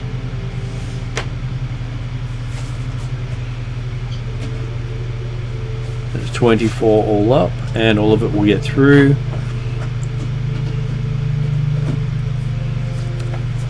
Okay, and it seems to go get past your defenses. Probably not hitting you though, but it does hit armor class 22. 22 will miss. I have my shield. Okay, and then you see a second one lunge out towards you.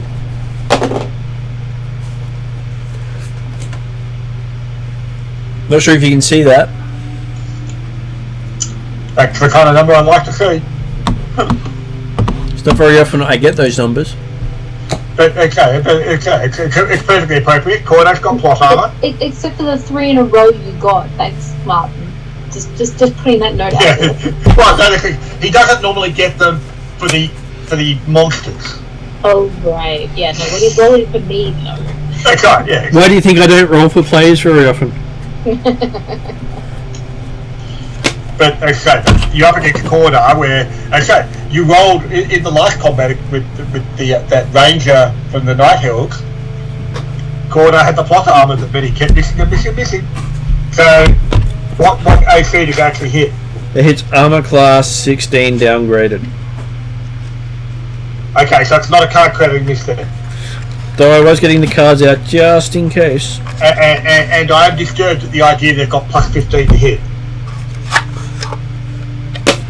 Don't worry, I'm sure it's not too bad. Well, I'm just thinking of the fact that like Corda with a plus 2 weapon got plus 14 to hit, so.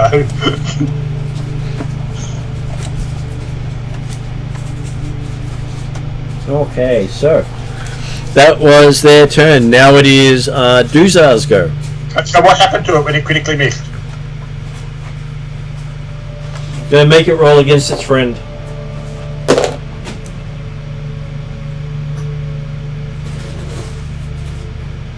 It hit its friend. Well, with that plus 15, I'm not surprised. It hit its friend just. I was surprised it hit its friend at all. And does enough damage to kill the other eel.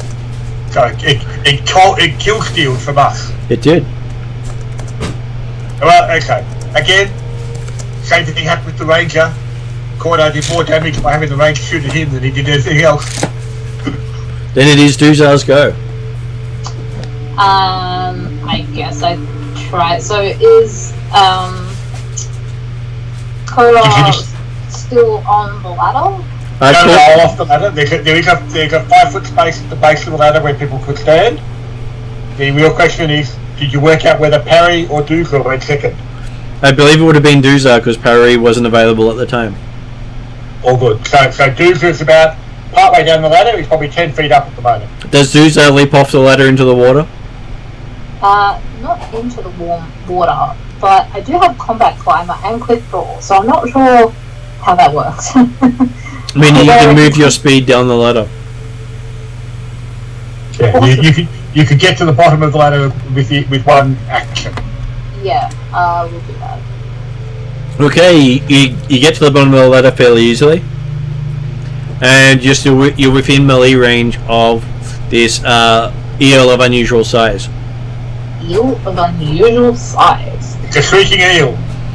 A shrieking eel. I will try and hit it.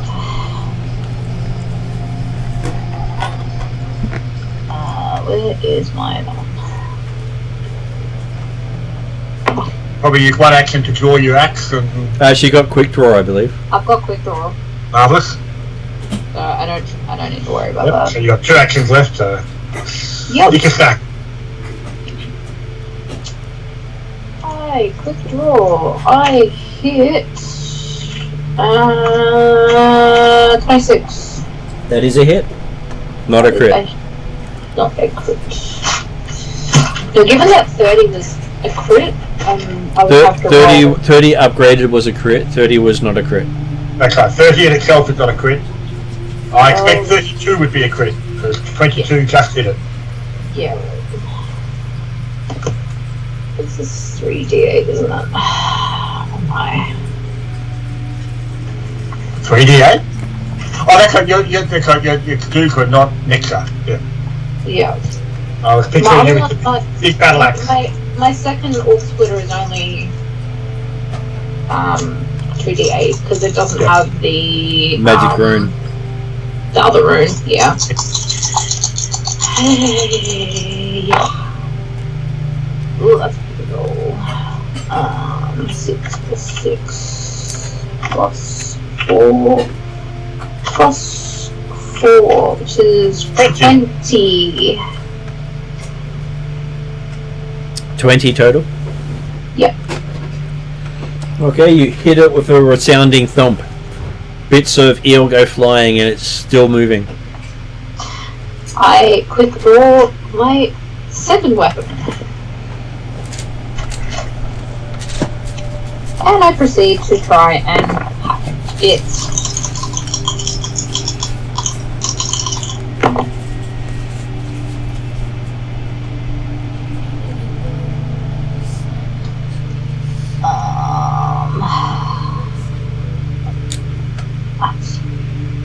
I don't think this is gonna hit.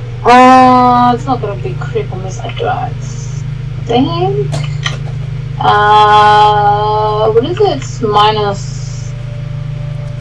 minus 5, unless you've got anything special, like agile. No, I don't think I didn't hunt with market, so.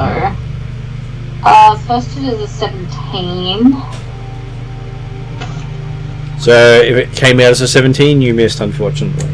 Yeah, I missed. It was too quick for you. It was too quick.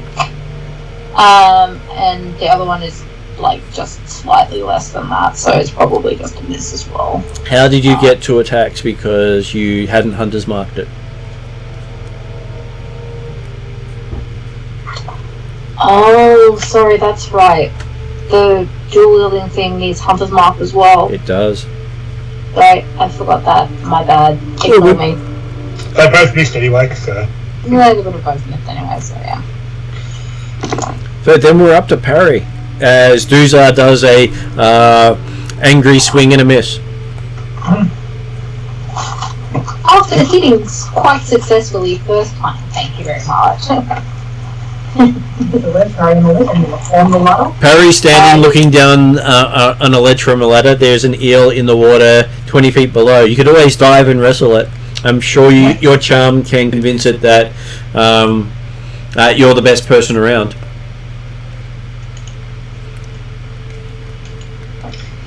If you do come down, effectively you have to go for the water because there's not actually any place to stand at the moment. Just give me a second. I'm going to get my character sheet. I'll see what I have. It's probably only Ray or Frosted or something because, you know, it's parry.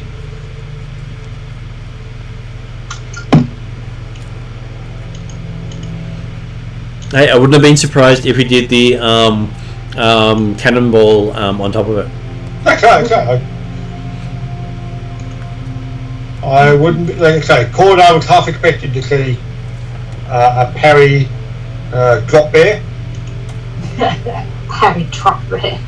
Come on, we all know drop bears don't exist. Let's do the parry time. Well, he's just seen all of the photo pictures around Parry's house of the drop pads.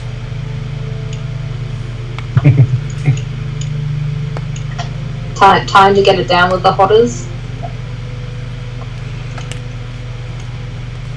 Okie dokie. And the hotters do have a reputation for going for anything, whether it's breathing or not.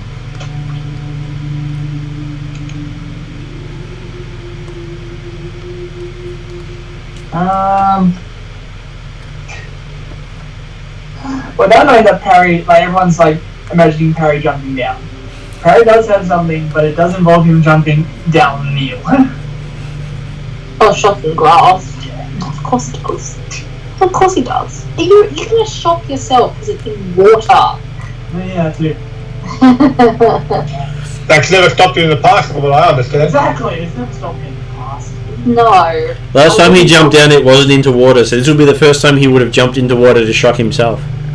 That is true. I think the last time it was jumping down from the loft in the Golden Goblin. It was. Is anyone else in the water?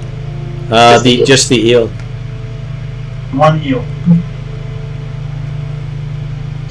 And the eel is longer than Parry is tall. Oh. Okay. I'm not gonna crocodile onto this. I'm sure you can call it Barry and save the party with the strength of your arms. You are the buffest wizard around after all.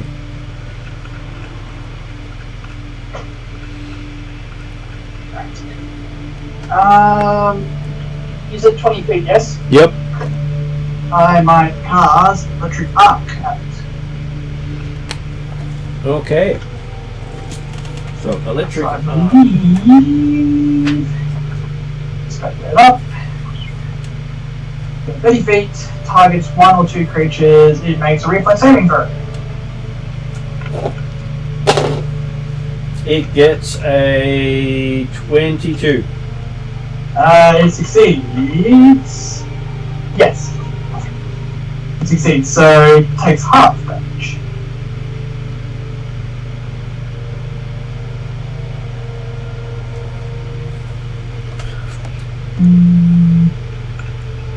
Yes.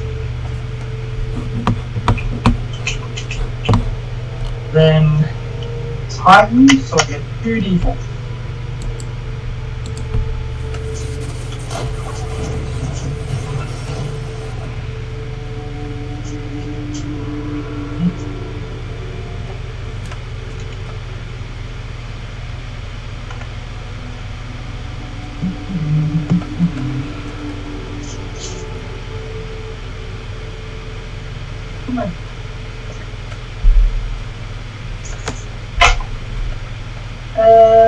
It gets dealt 3 damage.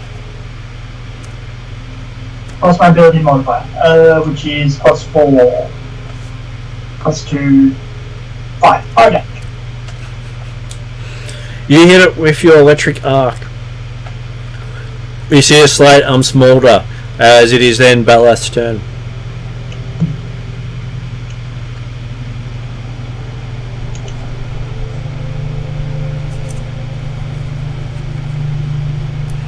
Does Balath continue to cast Radiant Lance?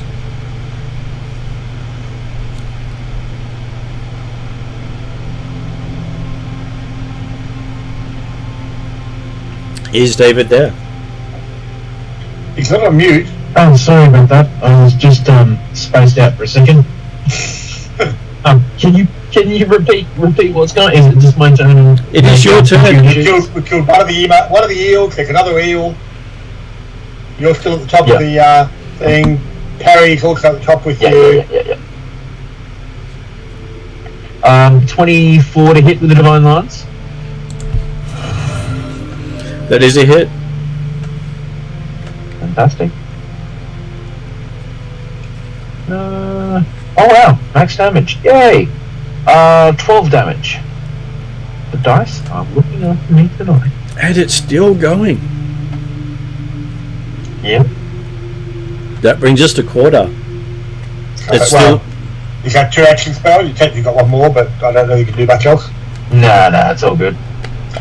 And considering Doomsday and Quarter are side by side, I'm assuming it's in melee range for both of us. It is in melee range of both of you. Quarter could lunge anyway if you needed to. So he will take an attack. 19 on the die, so that gets AC 33. A critical hit.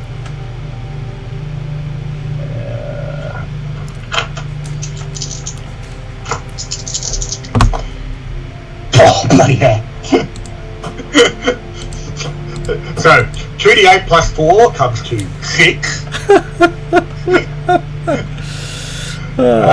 Which is doubled to 12 points of magical slashing and 7 points of persistent fire damage.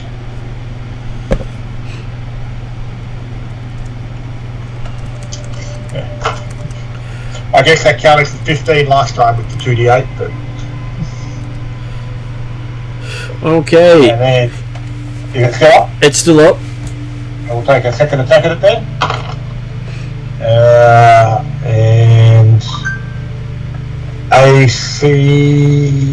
my legs plus 9. AC 16, I'm guessing will miss. 16 is a miss. Yep. And then I'll use my third action to raise my shield again. Okay, raising your shield. It then gets to go. Being in water, unfortunately the persistent fire damage sizzles out because water does cancel out fire persistence. What? When did that happen? And it leaps for Quarter, because Quarter was the last one to hit it. Good plan. Okay, so it hits armor class 19. 19 will miss. And it tries to attack you a second time. Fair enough. This one may be a little more effective. So that one's likely to hit. So 28. 28 will hit, yes.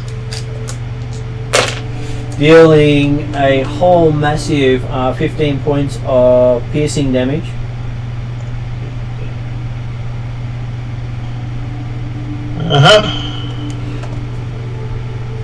And it hang on so I can pull it out of the water. And it has grabbed you. It has grabbed me, okay. Because unfortunately it automatically goes into the grab. Yeah, not surprised. Which would have been amusing if it had hit you on the first attack. So it can't do any more actions at this point, as it is grabbing you. Effectively grappling me, yes. So how much damage did I say? 15 damage 15, yep. Just trying to make sure I keep track of all that stuff. Absolutely. So I haven't got it all working on the D20 Pro fully yet. So yes, that is Quarter being attacked by the remaining eel. Then it's Duzar's go. Its armor class has been reduced because it's grappling someone.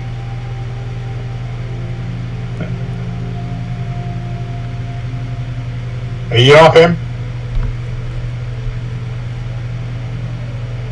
Hello, M. Is there a Josh there? Josh. They're probably looking after the kids. No, it's okay. I think M's just run off to the bathroom and I'm still there. So what's up? It's M's attack. Oh, it's M's attack. So we'll have M delay until Josh goes. Yes. Because Josh may kill still. I may kill still.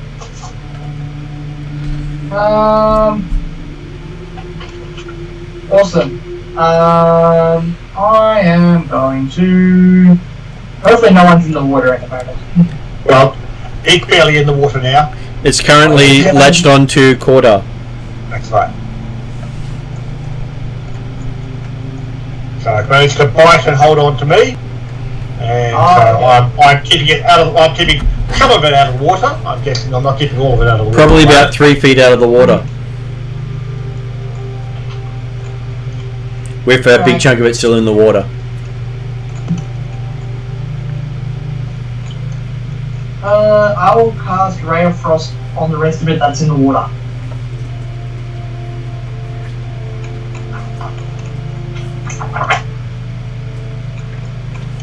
Ray of 120 feet. It's a spell attack.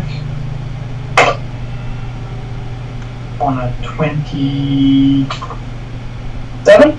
27 is a hit. Yep.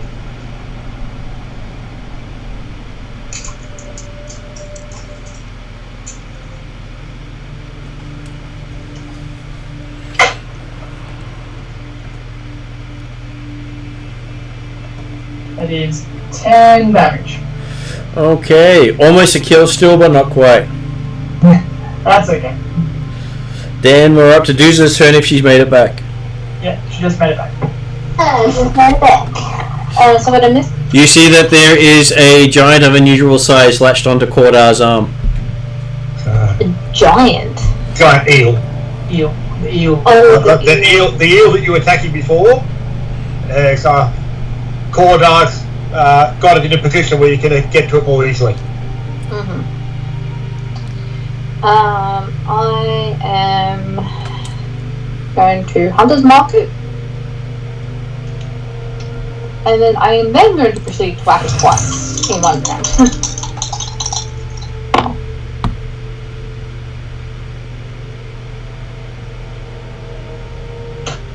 That's hilarious. Right. 2 ones. No, 15 and a 16. Total? No. Before. So 26 and 25 to hit. Okay. 2 nice little hits as you strike the creature.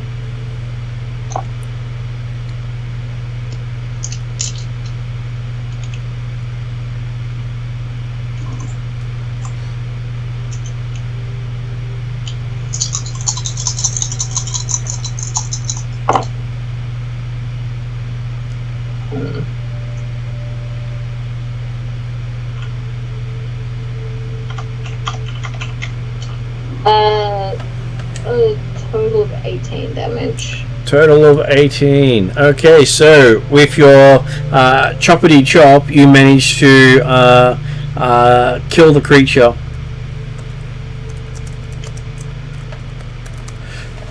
As your blades dig deeply into its body, as a spray of fish guts goes everywhere. Yummy. Nice.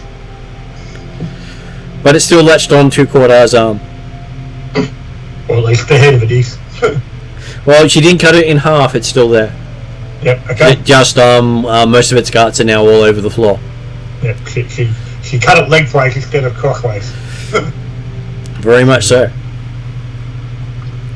You are now out of combat. Yep. Cordar will aim to get the thing off his arm. He'll aim to leave it out on the embankment area. Athletics check for Cordar to pull it off his arm. So that Luna can then investigate it, which I'm sure she'll want to. Athletics, 13, I think it will be around the 21, 22 mark. Okay, so you successfully pry its jaw open. Takes a little bit of effort, but you do get it off you. Yeah. Cool. Okay. It was a DC 16 check. Okay, yep.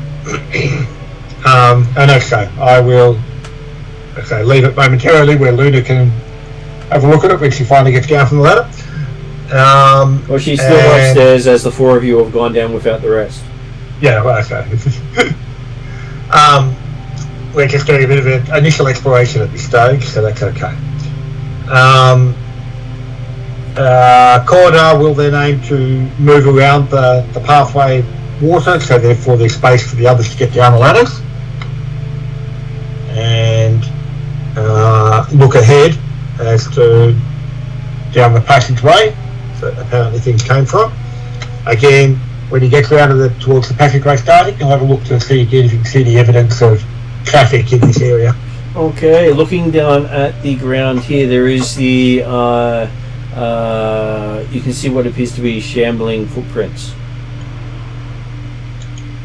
Non-booted. Actually, but actually, like the feet have been scraping along the ground type stuff as they're moving along. When I say footprints, I literally mean only the left foot. Okay. Is there any evidence of marking of another appendage, or does it look like I've been hopping the whole way? Well, it does look as if someone has put a staff butt in the ground opposite. Right. Cordar, I guess he's not all right. He would appear to be a lefty. He's I wish we left you behind. a little to the left today, I'm sure. Well, no one forced you to come down here. You could have stayed with the others. No, and I can't believe I saved you from getting eaten by those eels, too. Yes. Well, if you wanted to leave, then you wouldn't need to save me anymore. I could just light you on fire. Suddenly I have the words to Baby Light My Fire in my head. Cordar holding up his flaming sword thinking, well, I can play with fire. Yes, but you can't heal yourself, can you? Yeah. As I said, you're the one that thought you sounded the idea of a labyrinth sounded interesting. Well, I mean, you almost got eaten by an eel. That was pretty interesting. Let's find more of those. Well, I suspect we're going the wrong way for that because we're moving away from the water. But I'm sure there'll be something else. I'd be considered just going for more of a swim. Alright, let's lead you into danger. Onward, my friend. So, like I said, so does Lefty appear to have gone in both ways down this passageway or just one way? Both ways, multiple times. Right. And how far does this passageway seem to go? Seems to go 30 feet, then comes to a T intersection where you're where it goes left and right. Yep. Oh well. Cordar will, and I'm assuming we can't hear anything. 24 on perception. You hear a thump, scrape, thump, scrape, thump, scrape coming from the left. Okay. Cordar will warn the others that would appear Lefty is around. He'll aim to quietly move up to the junction, but aim to be on the side so really you can ambush as he tries to come around the corner or go past the corner. Okay, not that book apparently. Okay, so give me a perception roll again as you're sneaking. Stealth roll actually. Stealth roll of. Which one am I going there? Yep. 23. 23. Hey buddy, what's wrong? Does Pathfinder actually have rules for heavy armor modifying stealth? I think it does have some of that.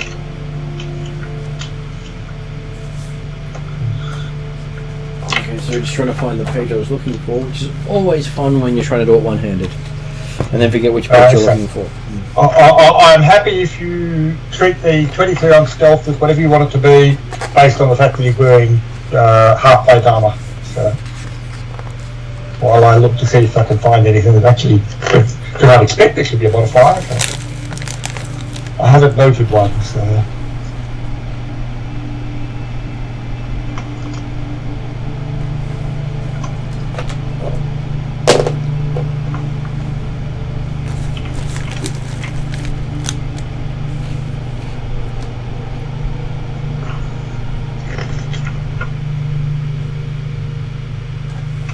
Okay, so you're hearing this thump, scrape, getting closer.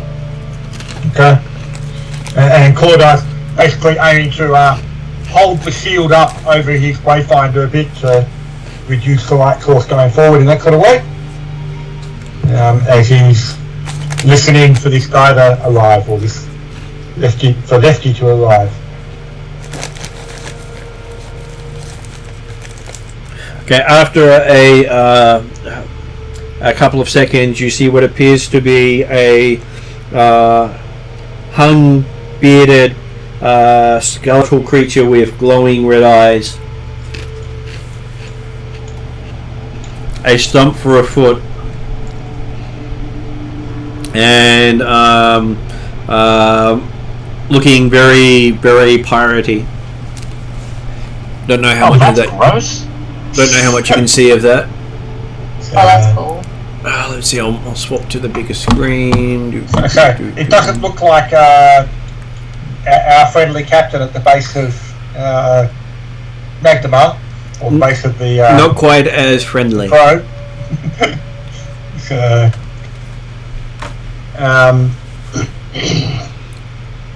But it was not quite clear in that image, but it definitely looked like it was actually a skeletal creature.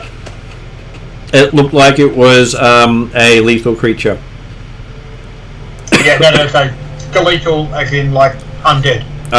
Looks undead, doesn't look fully skeletal. Looks like there's a lot of flesh still there. More ghoulish. Yep. So I will get everyone to make a reflex. Certainly Cordar's taking a swing at it if it comes through. So.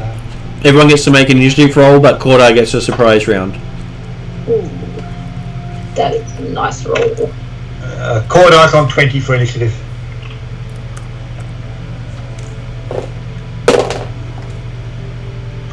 Apparently, so is the creature at least. My proper dice luck has returned. What did Beleth get? 9. That does sound fairly standard for Beleth. What did Duzo get? 25. What did Parry get?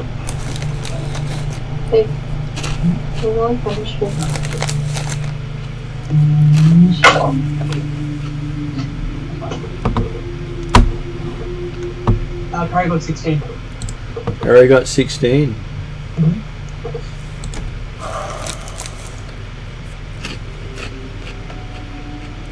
Okay, Corda and the creature go in the surprise round. Okay.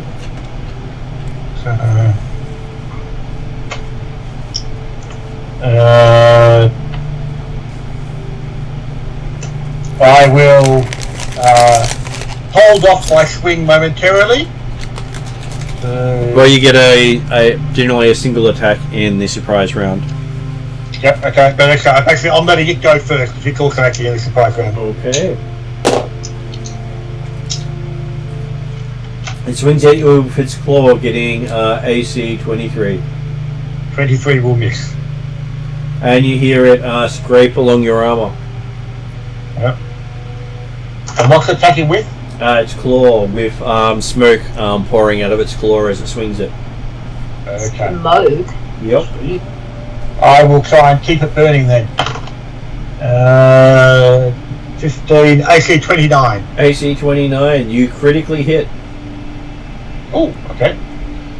This is not as tough as the eels, at least not in AC.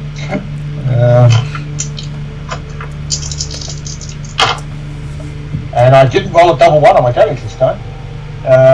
12, 24, 26, 30 points of magical slashing and 6 points of persistent fire.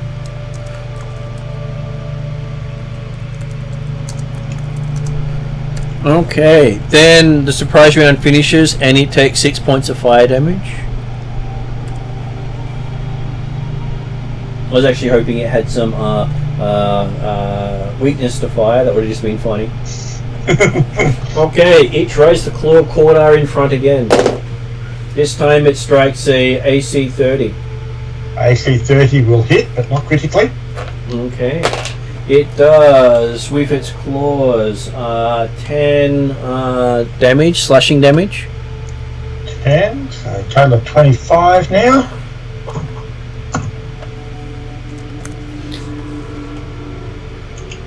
And Corda must make a fortitude saving throw. Can't be as bad as Mummy, right? Obviously. Where am I? Fortitude plus 9. AC 22. 22. Okay. And then it swings at you again with another claw. This time it hits armor class 24. 24 will hit.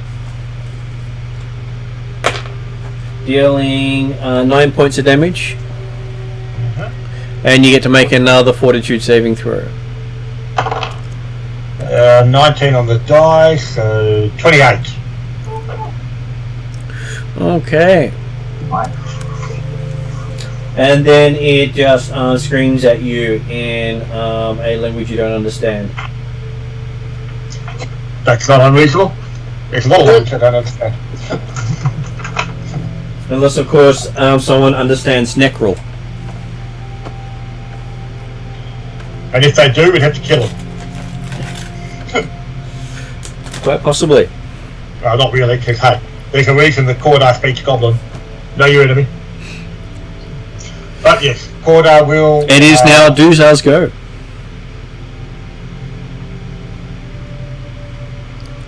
Does Duzar push past Cordar? Weren't we both on 20? It had a it rolled a 30, upgraded. Oh, okay, so that's why I got to act to the surprise round, and I got to act to the surprise round because I had surprise knowledge. Yep. Okay, yep. And then Duzar rolled a 25, so Duzar gets to go next. That's all good. Does Duzar squeeze past Cordar? Well, how big's this corridor? About 5 feet. Okay. Sorry, Martin, I just dropped out. Sorry, I'm trying to turn my camera off. There we go. My iPad just died. Okay, so you see Cordar is fighting a one-legged pirate with most of his arm missing. Yep. And the creature just screamed at him, so what would you like to do? But it's 5, so you can't really get past easily. You can throw an axe.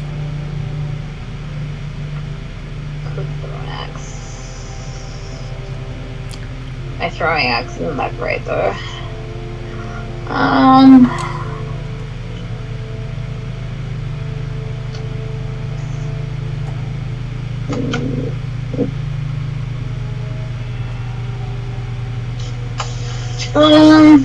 Well, if I can't get through, I don't really have much of a choice because I don't want to try and push past it.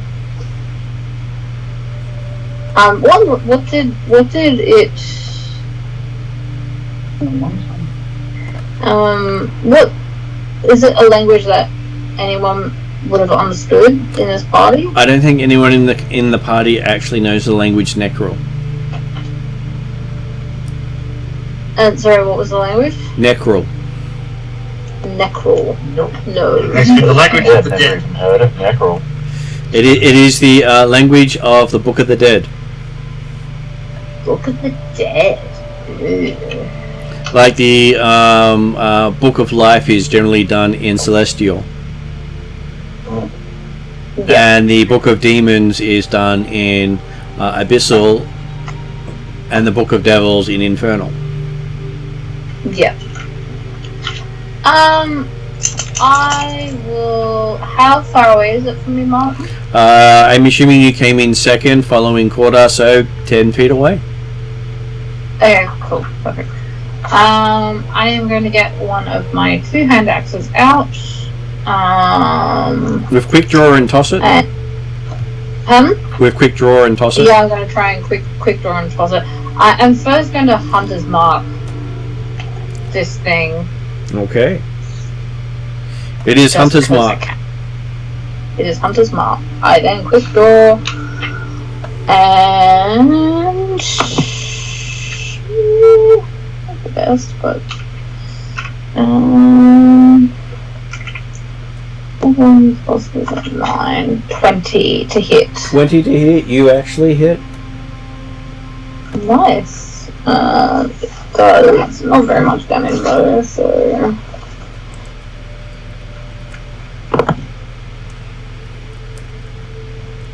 And of course I rolled min on the d6, so that was 5 damage. 5 damage. Okay, you hit this creature and you see lots of smoke rise up from where you hit it. Would you like to throw another throwing axe with a quick draw? I believe you have 2 at least. I do have 2, at least. No, I don't want to. I might. You can prepare your melee weapons, and Cordar can aim to either step around it because it's actually in the T-junction effectively. It is in the T-junction, yes. So Cordar can potentially step around it or step back, and you can have the lead if you wanted to, because he can then lunge past you. So. Yeah, I'll get my my neck splitter out and look presentable. Yeah, look presentable. I flex. At which point you have this sneaking suspicion you keep to be failing something when it comes to your god. As we switch over to Cordar. I will take a poke at it. Oh no, don't tell me. What? AC 28. AC 28 is a critical hit.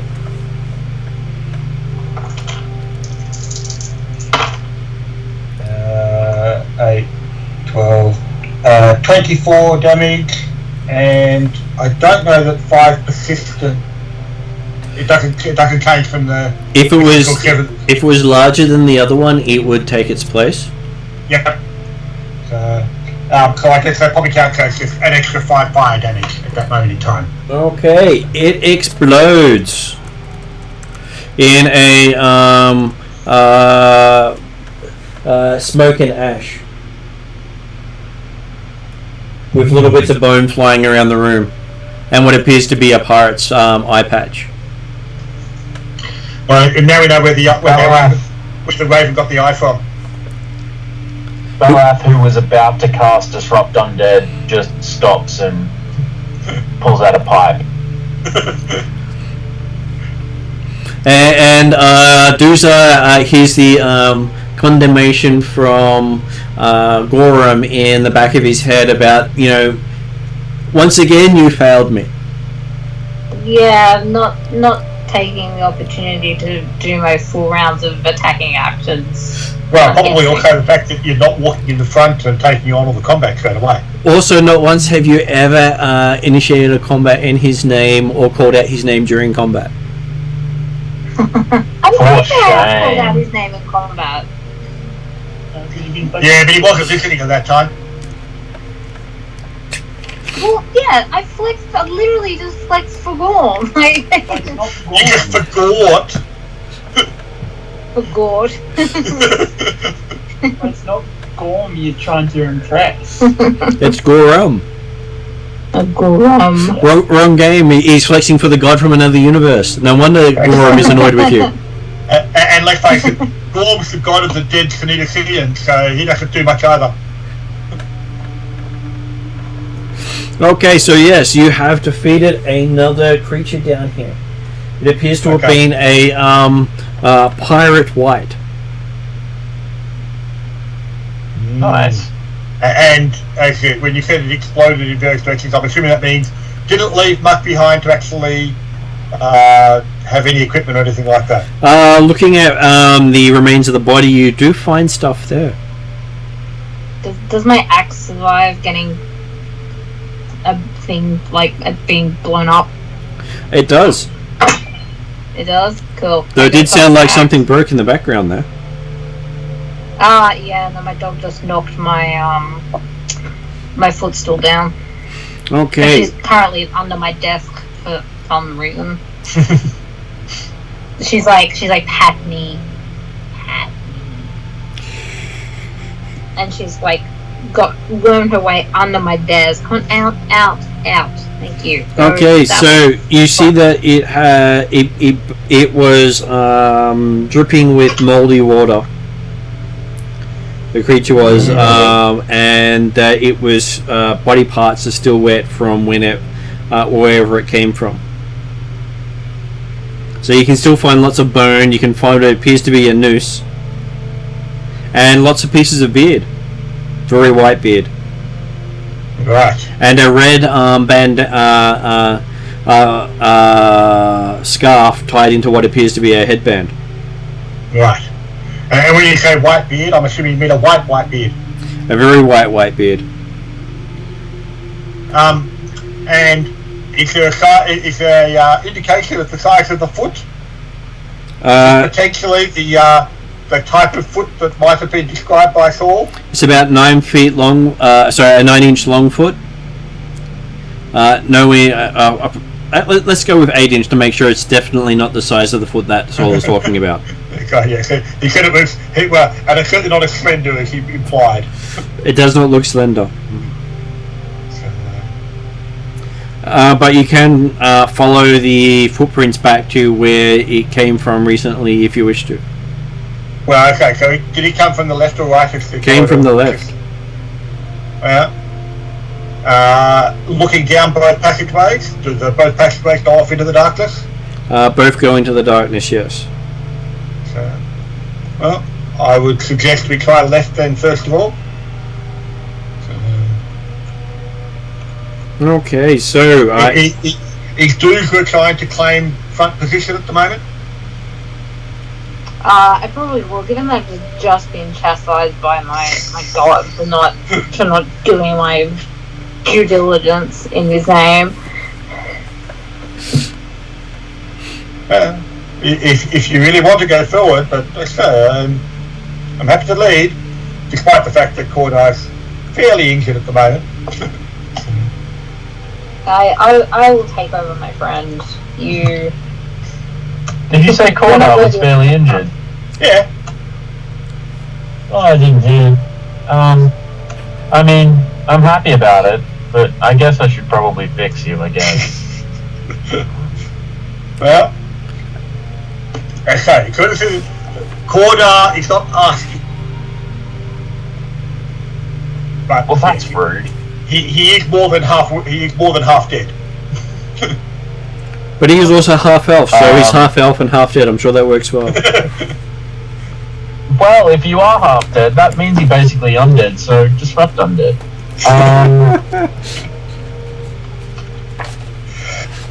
So I think. Are we in a rush? You are not in a rush. What do you say to some treat wounds medicine skill?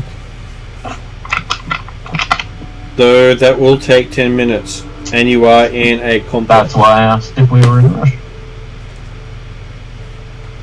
We are in a Right, anyway. So. Yep, okay, well let's go with some battle medicine, I guess.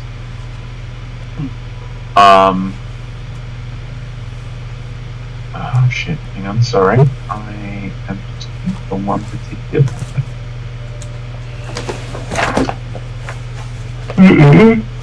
Drugs.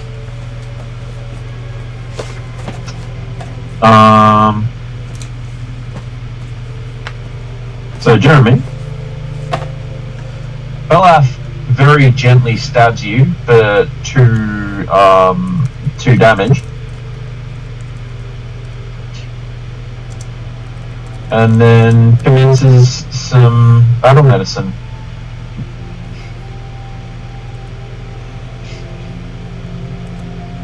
Just give me 1 moment, please.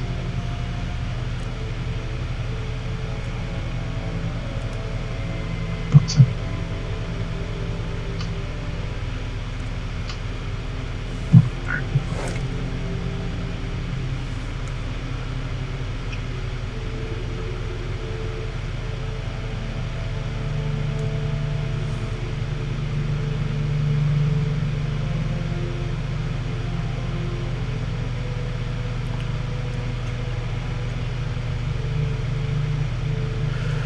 Okay, so do you successfully battle medicine him? Yeah. Sorry, hang on just a sec. Sorry, I was just,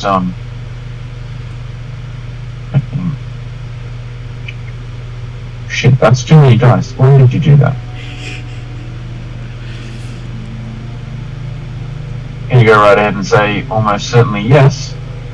Well, I mean, definitely yes. And if no, then I've got some questions. 18 plus 26, which I do believe is a critical. It is a critical success, yes. So you get to double the dice you roll. Not exactly, but yes.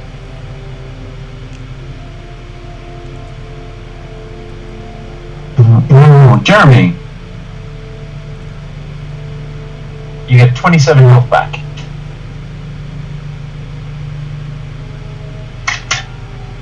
So that means he's got 7 damage remaining, I believe. Yep.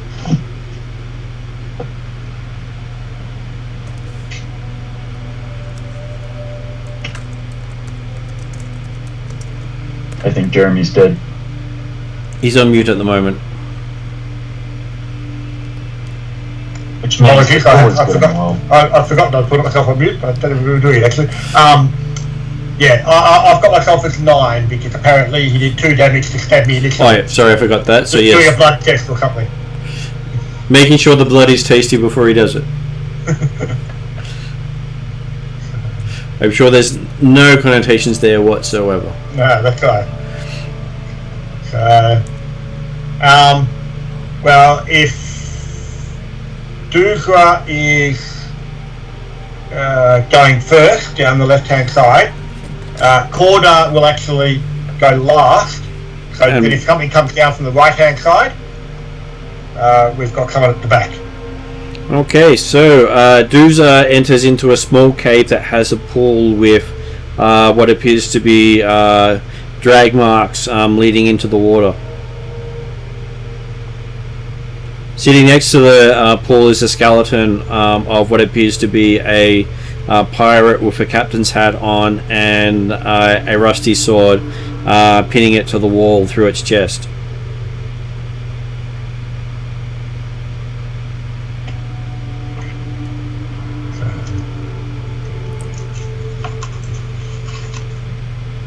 Is Duzra reacting before the rest of the party arrives? Duzra has walked away again. So apparently Parry and Balath are witnessing this as Duzra stares off into nothingness. I mean, look, if they're not going to do anything, I guess I'm just going to disrupt Undead. Okay, your bolt goes straight through the body against the wall, into the wall. No effect. Oh wow, he's actually dead. Not like undead, but dead. How surprising. And it does look as if something has been dragged into the pool. Something big. Oh. Square shaped even. Like a gelatinous cube. It doesn't need to drag, it can just pretty much smooth everything out.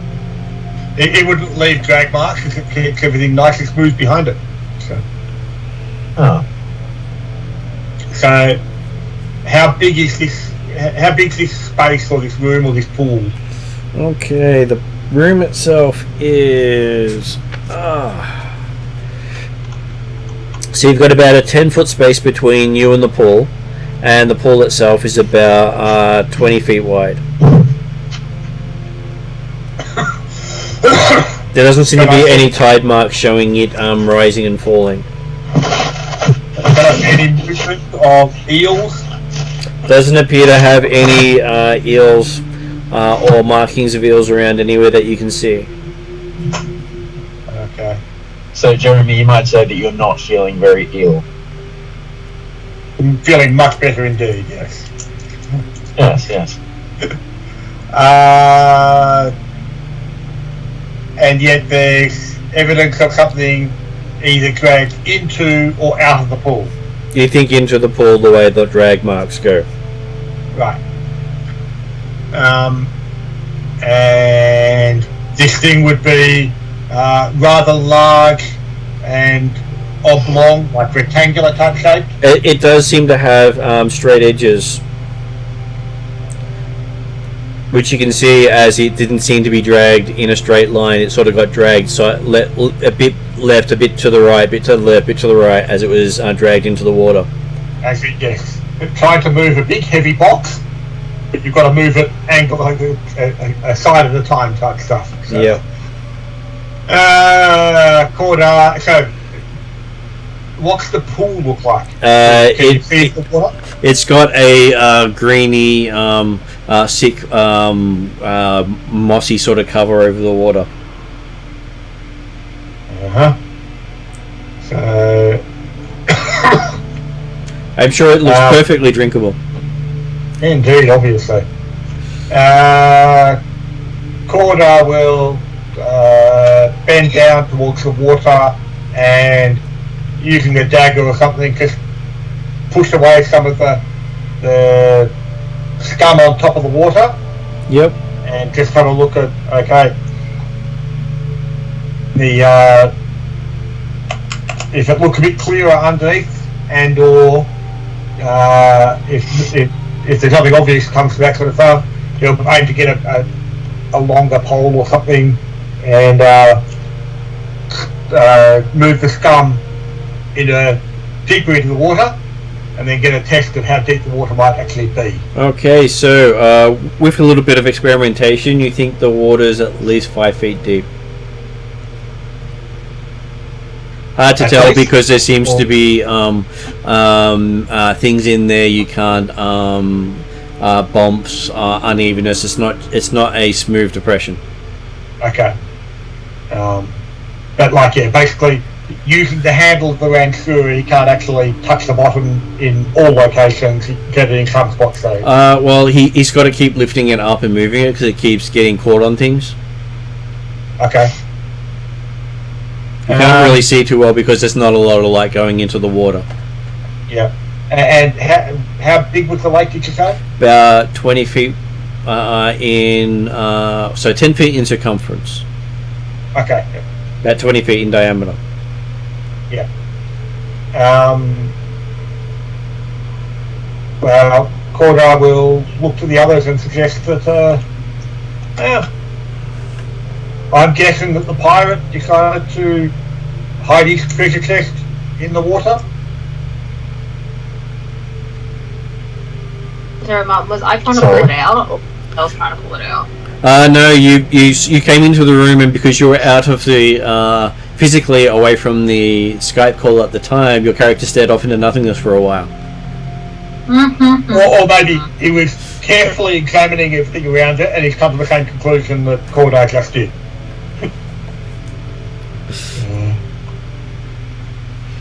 You can't see anything under the water because the light is reflecting off whatever stuff's on the surface.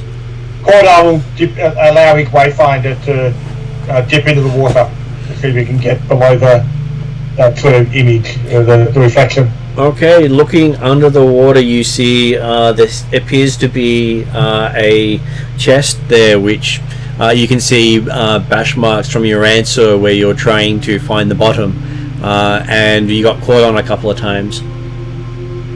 It's in about 6 feet of water. Okay.